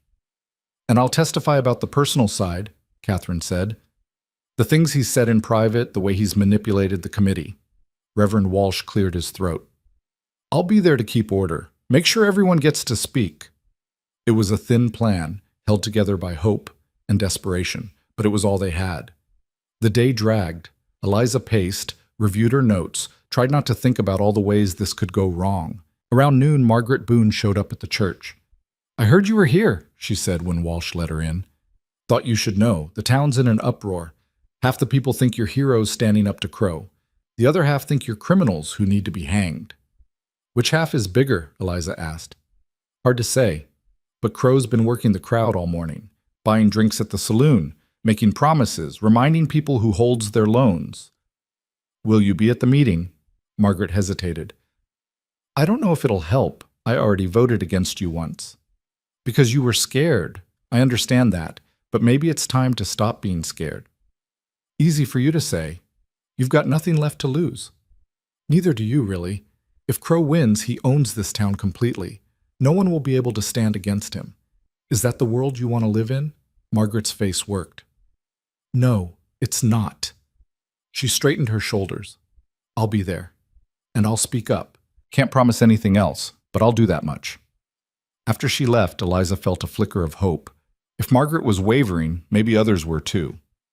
The afternoon crept by. At 5 o'clock, people started gathering at the church.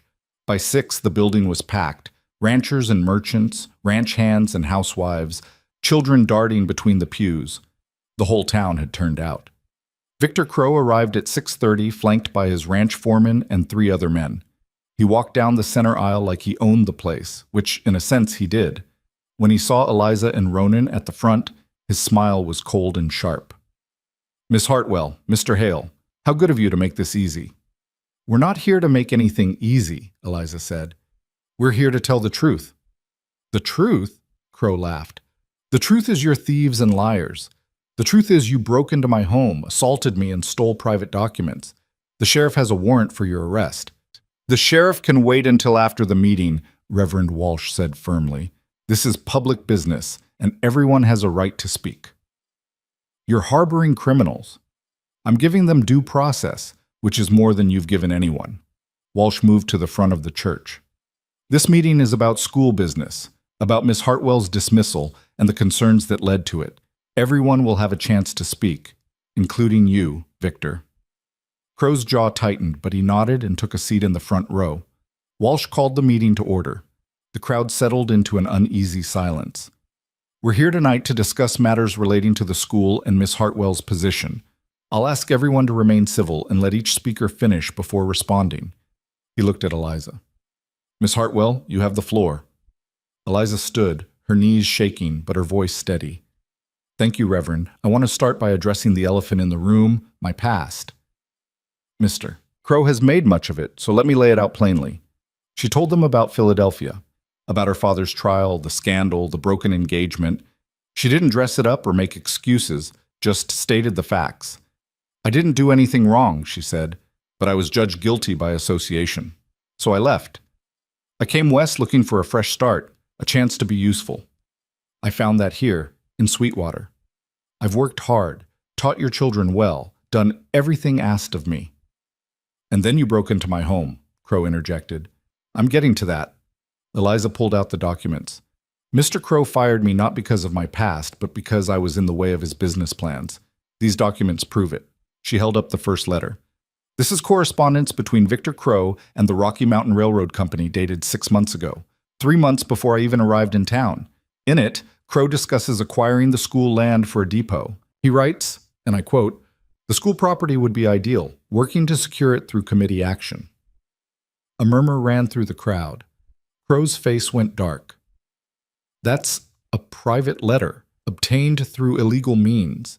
It's evidence of corruption, Eliza shot back. You used your position on the school committee to manipulate decisions for personal profit. You didn't care about my teaching or my background. You just needed me gone so the school would close and you could buy the land cheap. This is absurd. I was trying to bring progress to this town, progress that would make you rich while the children go without education. She held up another document. Here's a contract showing you'd personally profit $3,000 from the railroad deal. $3,000, while you paid me $60 a quarter. The crowd's murmur grew louder. People were shifting, whispering, looking at Crow with new eyes. And here, Eliza continued, pulling out more papers, are records of loans and mortgages you hold over committee members. Margaret Boone owes you $200. The Jensen Ranch has a mortgage with you. You've used financial leverage to control votes to ensure outcomes that benefit you. That's business, Crow said, but his voice had lost some of its certainty. That's corruption. That's a man using power to crush anyone who stands in his way. Eliza looked around the room. My past is real, I don't deny it. but it's irrelevant. What's relevant is that Victor Crow has been manipulating this town for his own gain, and when I became inconvenient, he destroyed my reputation to remove me. Catherine stood. I can confirm everything she's saying. I was married to Victor for 15 years. I watched him do this over and over, find someone's weakness, exploit it, crush them if they resisted. Miss Hartwell is just the latest victim. Crow stood too, his face flushed. You would betray me? Your own husband? You betrayed yourself. You betrayed this town. I'm just finally admitting what I've known all along, that you care about nothing but power and money. You're hysterical. I'm clear-headed for the first time in years. Catherine's voice rang out. And I'm done being complicit in your schemes. The crowd was in an uproar now, people shouting questions, demanding answers. Reverend Walsh had to call for order 3 times before people settled down. Mr. Crow, Walsh said firmly, do you have a response to these allegations? Crow looked around the room, calculating. Eliza could see him weighing his options, deciding how to play this. The documents were obtained illegally, he said finally. Nothing presented here is admissible in any court. And as for the railroad deal, yes, I've been negotiating. Yes, I saw an opportunity to bring real growth to this town. That's not corruption, that's vision.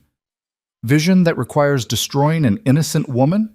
Margaret Boone spoke up, her voice shaking but determined. Vision that requires lying to the committee? I never lied. You manipulated us, used our debts, our fears, made us feel like we had no choice. Margaret stood. I voted to fire Miss Hartwell because you made it clear my loan would be called in if I didn't. That's not leadership, Mr. Crow. That's extortion. More voices joined in, ranchers confirming similar pressure, merchants describing threats disguised as business advice. The tide was turning. Crow saw it happening. You're all making a mistake. I'm offering this town prosperity, a future. A future where you own everything and everyone, Ronan said, speaking for the first time. I worked for you, Crow. I saw how you operate.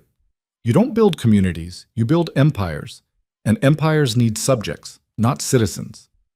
Says the deserter with a false name. Should we tell everyone about your past, Hale? About the army charges? Go ahead, I'm not hiding it. Ronan's voice was calm. I deserted because I wouldn't be part of corruption, because I'd rather be honest and hunted than complicit and safe. If that makes me a criminal, I'll wear that name proudly. The crowd was shifting now, physically.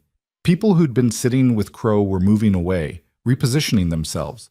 The power dynamic was changing right before Eliza's eyes.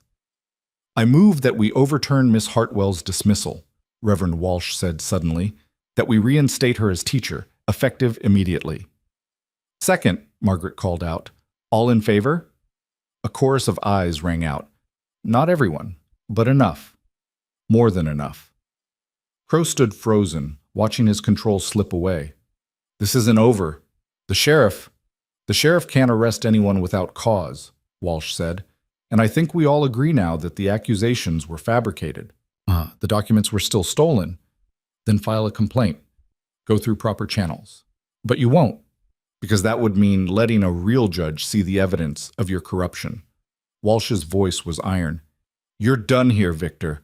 Go home. For a moment, Eliza thought Crow might explode. His face was purple, his hands clenched into fists. But then something shifted. A calculation. A recalibration. You think you've won, he said quietly. You haven't. This town needs me. My money, my influence, my connections. You'll realize that soon enough. He turned and walked out, his men following.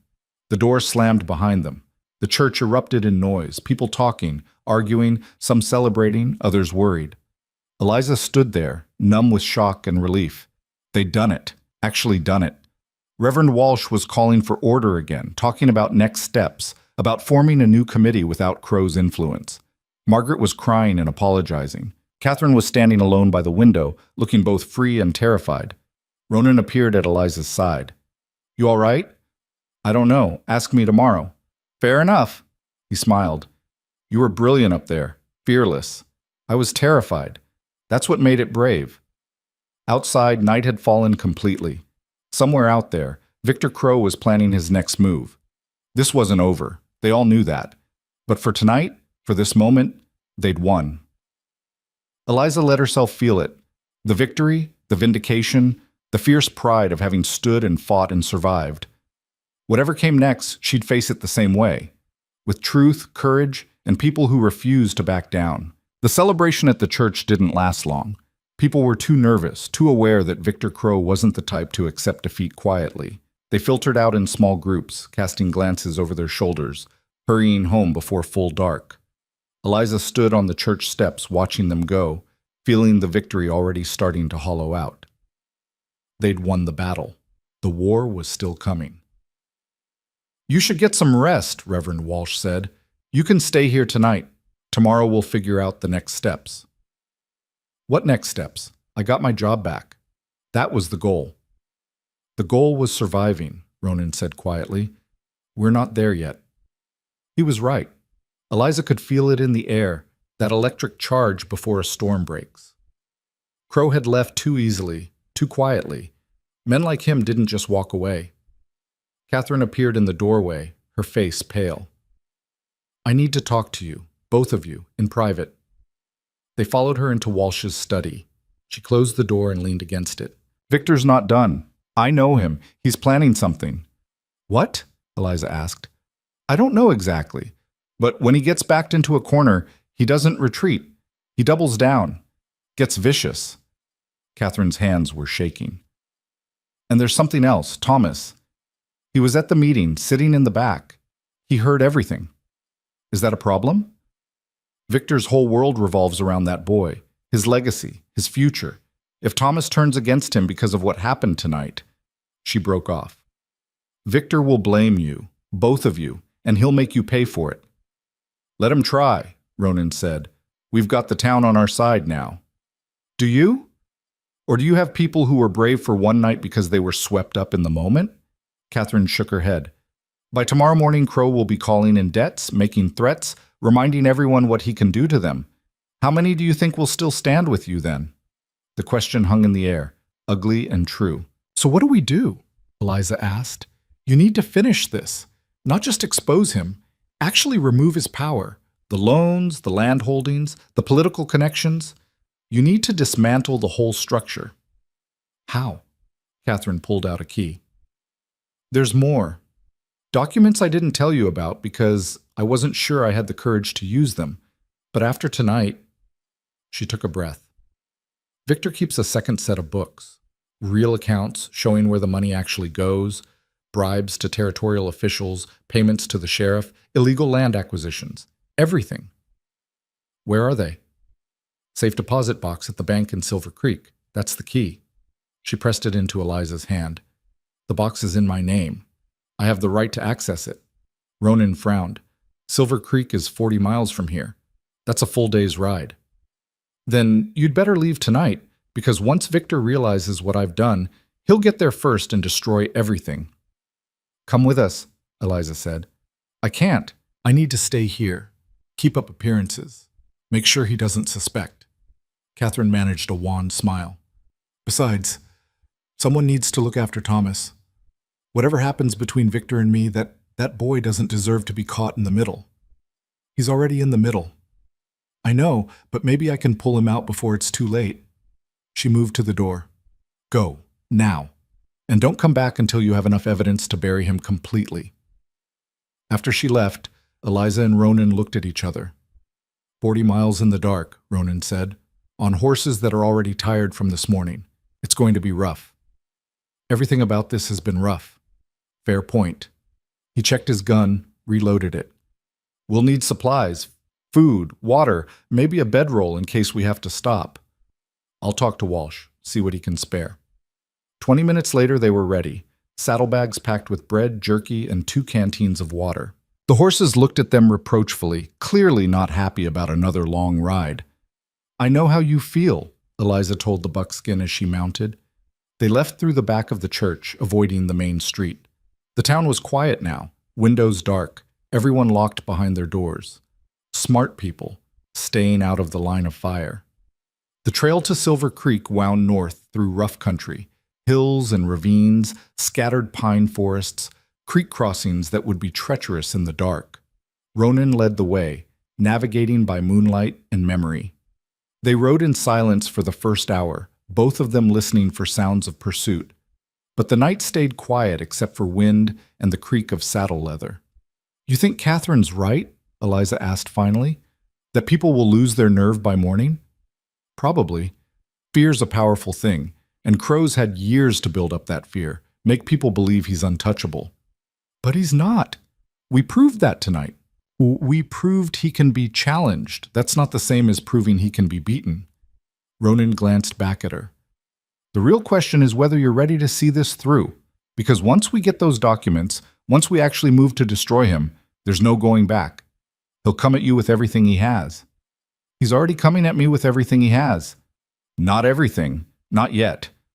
Right now, you're still just an obstacle, an annoyance. Push hard enough, and you become an enemy. That's different." Eliza thought about Philadelphia, about her father's face when the verdict came down, the way his hands had shaken, about her fiancé's cold eyes when he told her the engagement was off, about the doors that closed, the friends who disappeared, the life that crumbled. She'd lost everything once before. The idea of it happening again should terrify her. Instead, she felt almost calm. "I'm ready," she said. "Whatever it takes." They rode through the night, stopping only once to rest the horses and eat some of the jerky. The moon tracked overhead, cold and distant. Somewhere an owl called hunting. Dawn found them in the foothills, the trail climbing steadily. Eliza's back ached. Her legs were cramping, but she pushed through it. They had maybe 6 hours before the bank opened in Silver Creek. 6 hours to get there, retrieve the documents, and figure out their next move. "How much farther?" she asked. 10 miles, maybe. We should reach town by mid-morning." "What's the plan once we're there?" "Get to the bank, use Catherine's key, grab everything in that box. Then we find somewhere safe to review it, figure out what we've got. And then? Then we go back to Sweetwater and finish what we started. Simple, direct, probably impossible." Eliza loved it.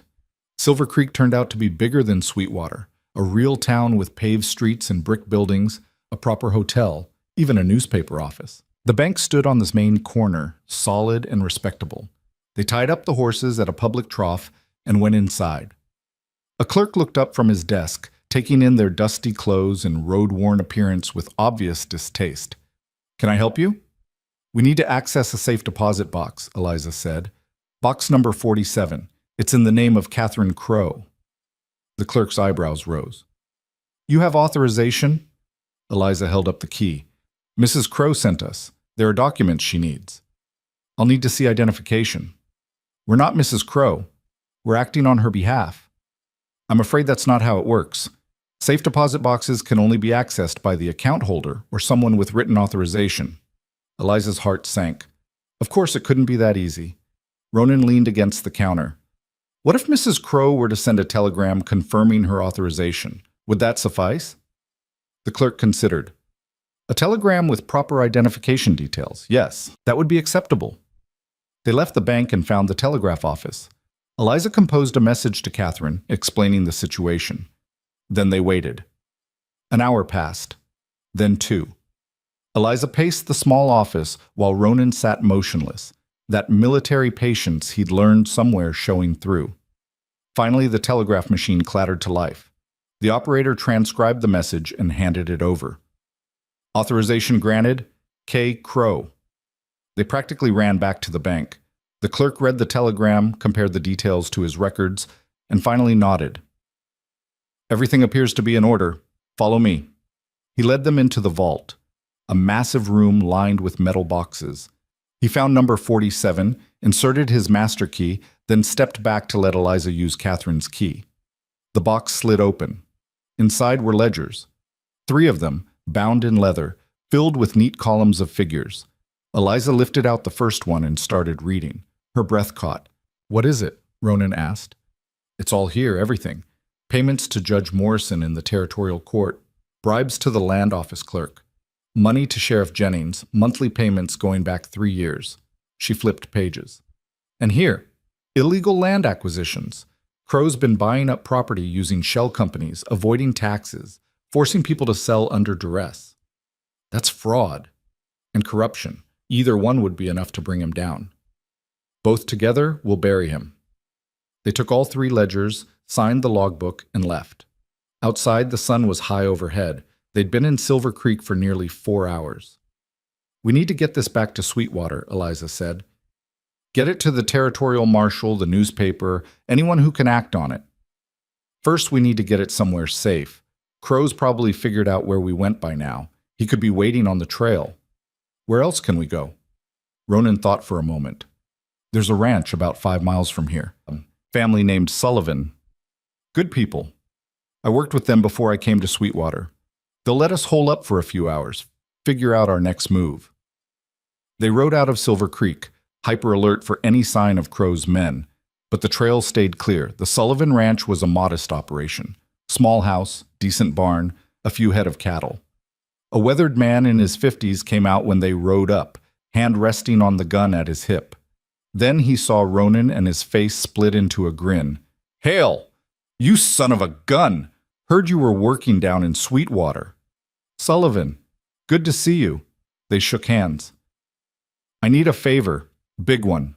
Name it." "My friend and I need a place to stay for a few hours. Maybe use your barn to hide some things, and we might be bringing trouble with us." Sullivan's expression sobered. "What kind of trouble?" "The Victor Crow kind." A long pause, then, "Crow's a bastard. Been squeezing small ranchers like me for years, trying to buy us out cheap." "You're going after him?" "We are." "Then you can have whatever you need. Barn's yours. I'll keep watch." They stashed the ledgers in Sullivan's hayloft, covered with a tarp and buried under loose hay. Then they sat down to plan. "We can't just ride back to Sweetwater," Ronan said. "If Crow's men are watching the trails, we'll be sitting ducks." "What if we don't go back?" Eliza said slowly. "What? What if we take this straight to the territorial capital, to the marshal's office, the attorney general, bypass Crow's local influence entirely? That's 2 days hard riding, maybe 3. So we do it. We can send word back to Sweetwater, let people know what we found, but we deliver the evidence directly to someone Crow can't touch." Ronan considered. "It could work, but it's risky. A long time exposed, a long way to travel. Everything about this is risky. At least this way we control the timeline." Sullivan had been listening. "I can help with that.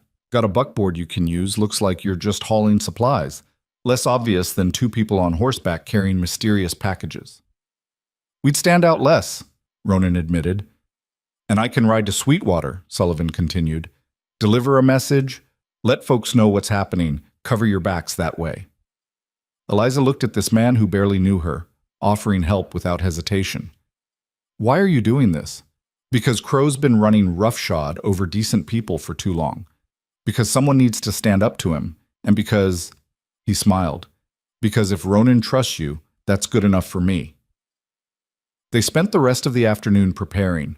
Sullivan loaded the buckboard with legitimate cargo, sacks of grain, tools, supplies, and created a hidden compartment under the floorboards where they could stash the ledgers.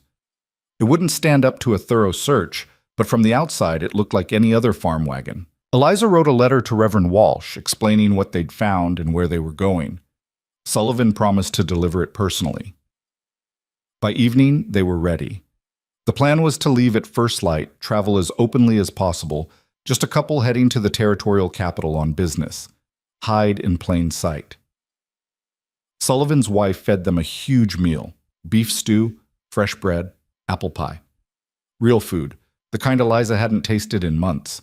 She almost cried at the simple kindness of it. "You're brave," Mrs. Sullivan said as she cleared the plates.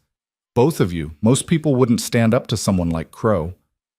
"Most people are smarter than us," Eliza said. "Maybe, but smart doesn't always mean right." That night, Eliza slept in the Sullivans' spare room while Ronan took the barn. She lay in the darkness, exhausted, but unable to fully relax. Tomorrow they'd start the most dangerous part of this whole insane journey. She must have dozed eventually because the next thing she knew, Ronan was shaking her shoulder. "We need to go. Now." "What's wrong?" Sullivan just came back from checking the road. "There's a group of riders heading this way. 6 men, moving fast. Could be Crows." Eliza was up and dressed in seconds. They grabbed the ledgers from the barn, loaded them into the hidden compartment in the buckboard, and hitched up Sullivan's draft horse. Go the back way, Sullivan said, pointing. Trail through the north pasture, comes out on the main road 5 miles east. It'll add time, but you'll avoid whoever's coming. Thank you, Eliza said, for everything. Just make sure it counts. Make sure you bring that bastard down. They drove out into the pre-dawn darkness, the wagon lurching over rough ground. Behind them, Eliza could see lights approaching the Sullivan ranch. You think they'll hurt him? She asked. Sullivan can handle himself. And he'll play dumb, say we left yesterday heading west. Send them on a false trail. The wagon jolted through the darkness, following a path Eliza could barely see. Ronan drove with the confidence of someone who'd spent years navigating by starlight and instinct. They reached the main road just as the sun came up, painting the sky in shades of pink and gold. The territorial capital lay northeast, across open country and through 2 small towns. 2 days if they pushed hard. They settled into a steady pace, the wagon creaking along, looking for all the world like farmers on an errand. Mid-morning, they passed a group of riders heading the opposite direction. Eliza's heart hammered as they approached, but the men barely glanced at them. Just a couple in a farm wagon, nothing interesting. Crow's men? Eliza whispered when they were passed. Probably, looking for 2 people on horseback. We don't match the description. The first day passed without incident. They stopped once to rest the horse and eat some of the food Mrs. Sullivan had packed. Eliza's back ached from the wagon seat, her whole body stiff and sore. How much farther? We're making good time. Should reach Parker's Junction by nightfall. We can sleep there, push on tomorrow. Will it be enough? Even if we get these ledgers to the marshal, will it actually stop Crow? It'll give the authorities everything they need to prosecute. Fraud, bribery, corruption. He could go to prison for years. But what about Sweetwater? What about the people there who are counting on us? Ronan was quiet for a moment. We're doing what we can, Eliza. Sometimes that has to be enough. Parker's Junction was barely a town, a trading post, a stable, and a boarding house that had seen better days. They paid for a room and stabled the horse, then carried the ledgers inside wrapped in oilcloth.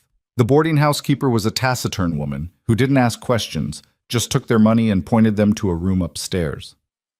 Eliza collapsed on the bed, every muscle screaming. I can't remember the last time I was this tired. The church, 2 nights ago. That was a different kind of tired. This is physical.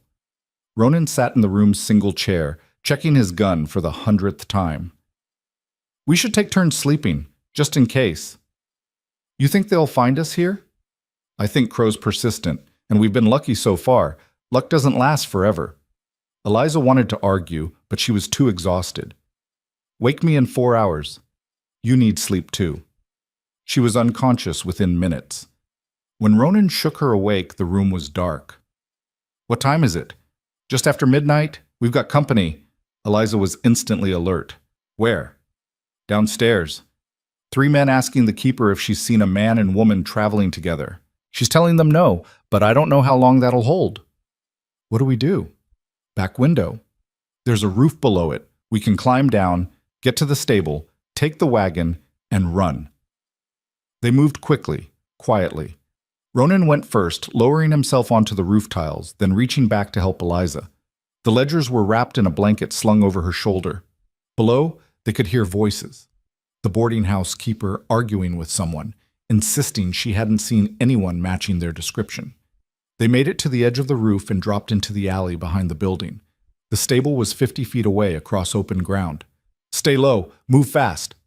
They ran, made it halfway before someone shouted, There, the alley! Ronan grabbed Eliza's hand and they sprinted for the stable. Behind them, boots pounded on dirt. They burst through the stable door. The draft horse nickered, startled. Ronan was already hitching it to the wagon, hands moving with practiced speed. Get in! Eliza scrambled onto the seat. The stable doors burst open and 2 men rushed in, guns drawn.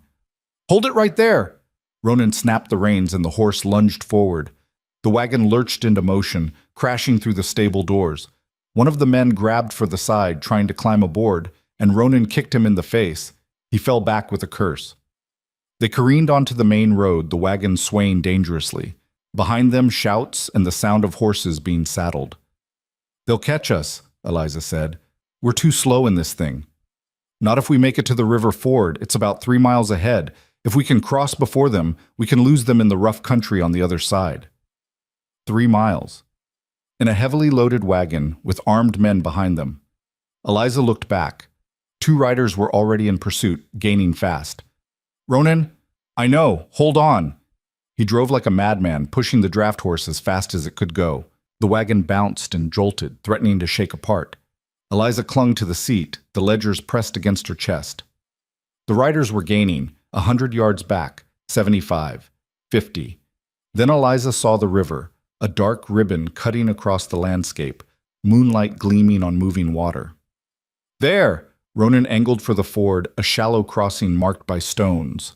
The wagon hit the water with a tremendous splash. The current grabbed at the wheels, trying to pull them sideways. Come on, Ronan muttered. Come on! The horse strained, pulling hard. The wagon inched forward, water up to the axles now. Behind them, the riders reached the bank. One of them urged his horse into the ford. The current caught the horse and it panicked, rearing. The rider fell off, splashing into the water. The second rider hesitated, seeing what happened to his companion.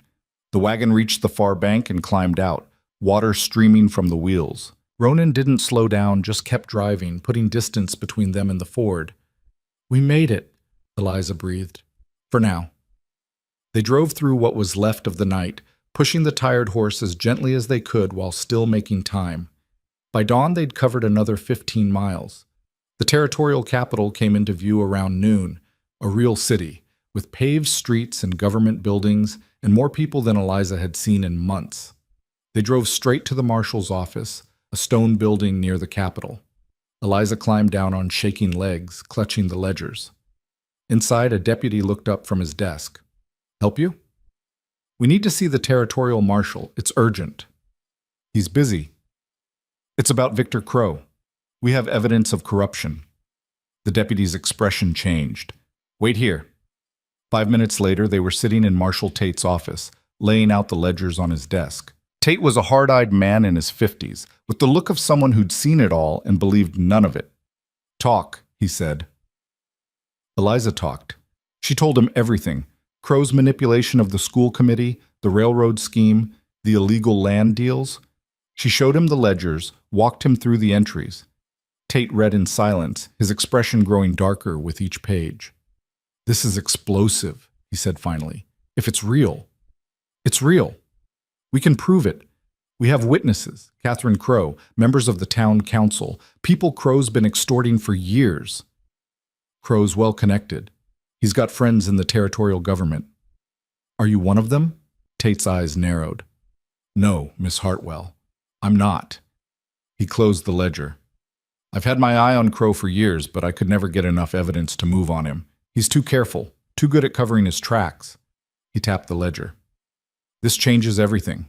What happens now? Now I send deputies to Sweetwater to arrest Victor Crow on charges of fraud, bribery, and corruption. We'll seize his business records, interview witnesses, build a case. He looked at them both. You two will need to testify. Are you prepared for that? Yes, Eliza said without hesitation. It won't be easy. Crow's lawyers will tear you apart, try to discredit you in every way possible. Let them try. I've got nothing left to hide. Tate smiled, grim and approving. All right then. We do this properly. By the book. He stood. I'll have my deputies escort you back to Sweetwater for your own protection. When? Tomorrow morning. You both look like you're about to fall over. Get some rest. We've got a long fight ahead. They found a hotel, a real one with clean sheets and hot water. Eliza took a bath that turned the water black with road dust, then fell into bed and slept for 14 hours straight. When she woke, Ronan was sitting by the window, watching the street. What time is it? Almost noon. The marshal's men will be here in an hour. Eliza sat up, her body still sore but functional. What happens when we get back to Sweetwater? Crow gets arrested. We testify. Justice gets served, hopefully. And after that? Ronan turned to look at her. After that, you go back to teaching. I find work somewhere. We rebuild our lives. Separately? The question hung in the air between them. Ronan crossed the room, sat on the edge of the bed. I told you before, I want a quiet life, a piece of land, maybe some horses. But I also... He stopped. started again. I've been alone for 5 years, running, hiding, never letting anyone get close because it was safer that way. And then you showed up, all fierce and brave and completely unprepared for what you were getting into. Sounds about right. And somewhere along the way, I stopped wanting to be alone. He took her hand. I don't know what happens next, Eliza. I don't know if I'm even allowed to want a future with someone, given what I am. But if I could choose, I'd choose you. Eliza's throat was tight. I spent the last year thinking I was broken, that Philadelphia ruined me, made me into someone who couldn't trust, couldn't connect. But you saw through all of that, saw someone worth standing beside, worth fighting for. Same thing. He leaned in and kissed her, gentle and questioning. Eliza kissed him back, answering without words. When they pulled apart, Ronan was smiling. So what now? Now we go back to Sweetwater, we finish what we started, and then, she smiled, then we figure out what comes after, together. The ride back to Sweetwater took 2 days, escorted by 4 of Marshal Tate's deputies. They arrived on a bright afternoon to find the whole town gathered in the street. Word had gotten ahead of them. Sullivan had delivered Eliza's letter, and the news had spread like wildfire. Crow was going down. The evidence was real. Justice was finally coming. Marshal Tate himself had ridden ahead with a dozen men. They'd arrested Crow that morning, seized his business records, taken him into custody. The Triple C Ranch was locked down, pending investigation. Eliza climbed down from the wagon to find Margaret Boone waiting, tears streaming down her face. You did it. You actually did it. We all did it, Eliza said. Everyone who stood up at that meeting, everyone who found their courage. Reverend Walsh was there, and the ranchers who'd voted to reinstate her, and Sarah with her parents. Even Mrs. Chen standing in the back with her arms crossed, but her eyes approving. And Catherine Crow holding Thomas's hand, looking free for the first time since Eliza had met her. Thank you, Catherine said simply. For what? For showing me it was possible, to stand up, to fight back. She looked down at Thomas, and for giving my son a chance to see what real courage looks like. Thomas was quiet, his face serious. Then he looked up at Eliza.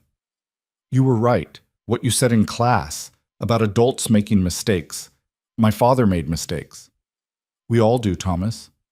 But you tried to fix yours. The boy's voice broke. He just kept making them worse. Eliza knelt down to his level. Your father's choices aren't yours. You get to decide what kind of man you'll be, and I think you'll be a good one. Thomas nodded, blinking back tears. The next weeks were a blur. Depositions and testimony, lawyers and judges. Crow fought every step of the way, but the evidence was overwhelming. The territorial court charged him with 17 counts of fraud, bribery, and corruption. His trial was set for September. In the meantime, life in Sweetwater slowly returned to something like normal. Eliza went back to teaching, picking up where she'd left off. The children had missed 2 weeks of school, and they had ground to make up. But they were different now. More engaged, more curious. They'd seen adults stand up for something, fight for what was right. It had changed them. Thomas Crow was the most changed of all. Without his father's influence, the boy bloomed, still sharp, still challenging, but now channeling that energy into actual learning instead of just testing boundaries. He could be something special, Eliza told Catherine one afternoon, if he gets the right guidance. That's what I'm hoping. Catherine was living in town now, working at the Mercantile, building a new life. I'm filing for divorce. It'll take time, but I'm done being Mrs. Victor Crow. What will you do? I don't know yet, but whatever it is, it'll be mine. My choice, my life. She smiled. That's enough for now. The school committee held a special meeting in July. They voted unanimously to deed the school land to the territory in perpetuity, ensuring it could never be sold for private development. They also voted to establish a fund for teacher salaries, so no one person would have undue influence over hiring and firing. It won't prevent all corruption, Reverend Walsh said, but it's a start. Ronan found work at the Jensen Ranch, managing their expanding cattle operation. On weekends, he started looking at available land, small parcels he could afford with his savings.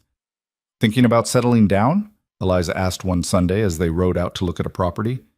Thinking about it, found a good piece, 40 acres with a stream, nice grazing. House needs work, but it's solid. Sounds perfect. He looked at her. It's got room for a school teacher if she was interested. Eliza's heart jumped. That's a big step. I'm aware, and I'm not assuming anything, just putting it out there, an option if you wanted. They rode in silence for a while, following the creek that wound through the property. It was beautiful, rolling hills, good grass, mountains in the distance. I'd need to keep teaching, Eliza said finally. That's not negotiable. I wouldn't ask you to stop. And we'd be partners, equal. Not you running things and me just existing alongside. Equal partners. I wouldn't want it any other way. Then, yes, I'm interested. Ronan broke into a grin so wide it transformed his whole face. Yeah? Yeah. He pulled his horse alongside hers and kissed her right there in the middle of the empty land, with the mountains watching and the creek singing and the future spreading out before them like an open road. They were married in September, a week before Crow's trial. Reverend Walsh performed the ceremony in the church, with half the town in attendance. Margaret Boone cried. Catherine brought Thomas, who stood solemn and straight in his best suit. Even Mrs. Chen came, bringing a cake that was the best thing Eliza had ever tasted. Sarah presented Eliza with a bouquet of wildflowers she'd picked herself, tied with a ribbon she'd saved for months. For luck, the girl said. Even though you don't need it, you make your own luck. Eliza hugged her tight, thinking about how far they'd all come, how much they'd all changed. Crow's trial lasted 3 weeks. Eliza and Ronan both testified, laying out the timeline, the evidence, the systematic corruption. Catherine took the stand and told the truth about her 15 years as Mrs. Victor Crow, holding nothing back. The jury deliberated for 2 hours. Guilty on all counts. Victor Crow was sentenced to 12 years in territorial prison. His assets were seized to pay restitution to the people he'd defrauded. The Triple C Ranch was broken up and sold, the proceeds distributed to his victims. When the verdict was read, Crow looked across the courtroom at Eliza. His eyes held pure hatred. She looked right back, unafraid. You lose, she thought. Finally, completely, you lose. A year later, Eliza stood in the yard of the small ranch she and Ronan had built together, watching the sun set behind the mountains.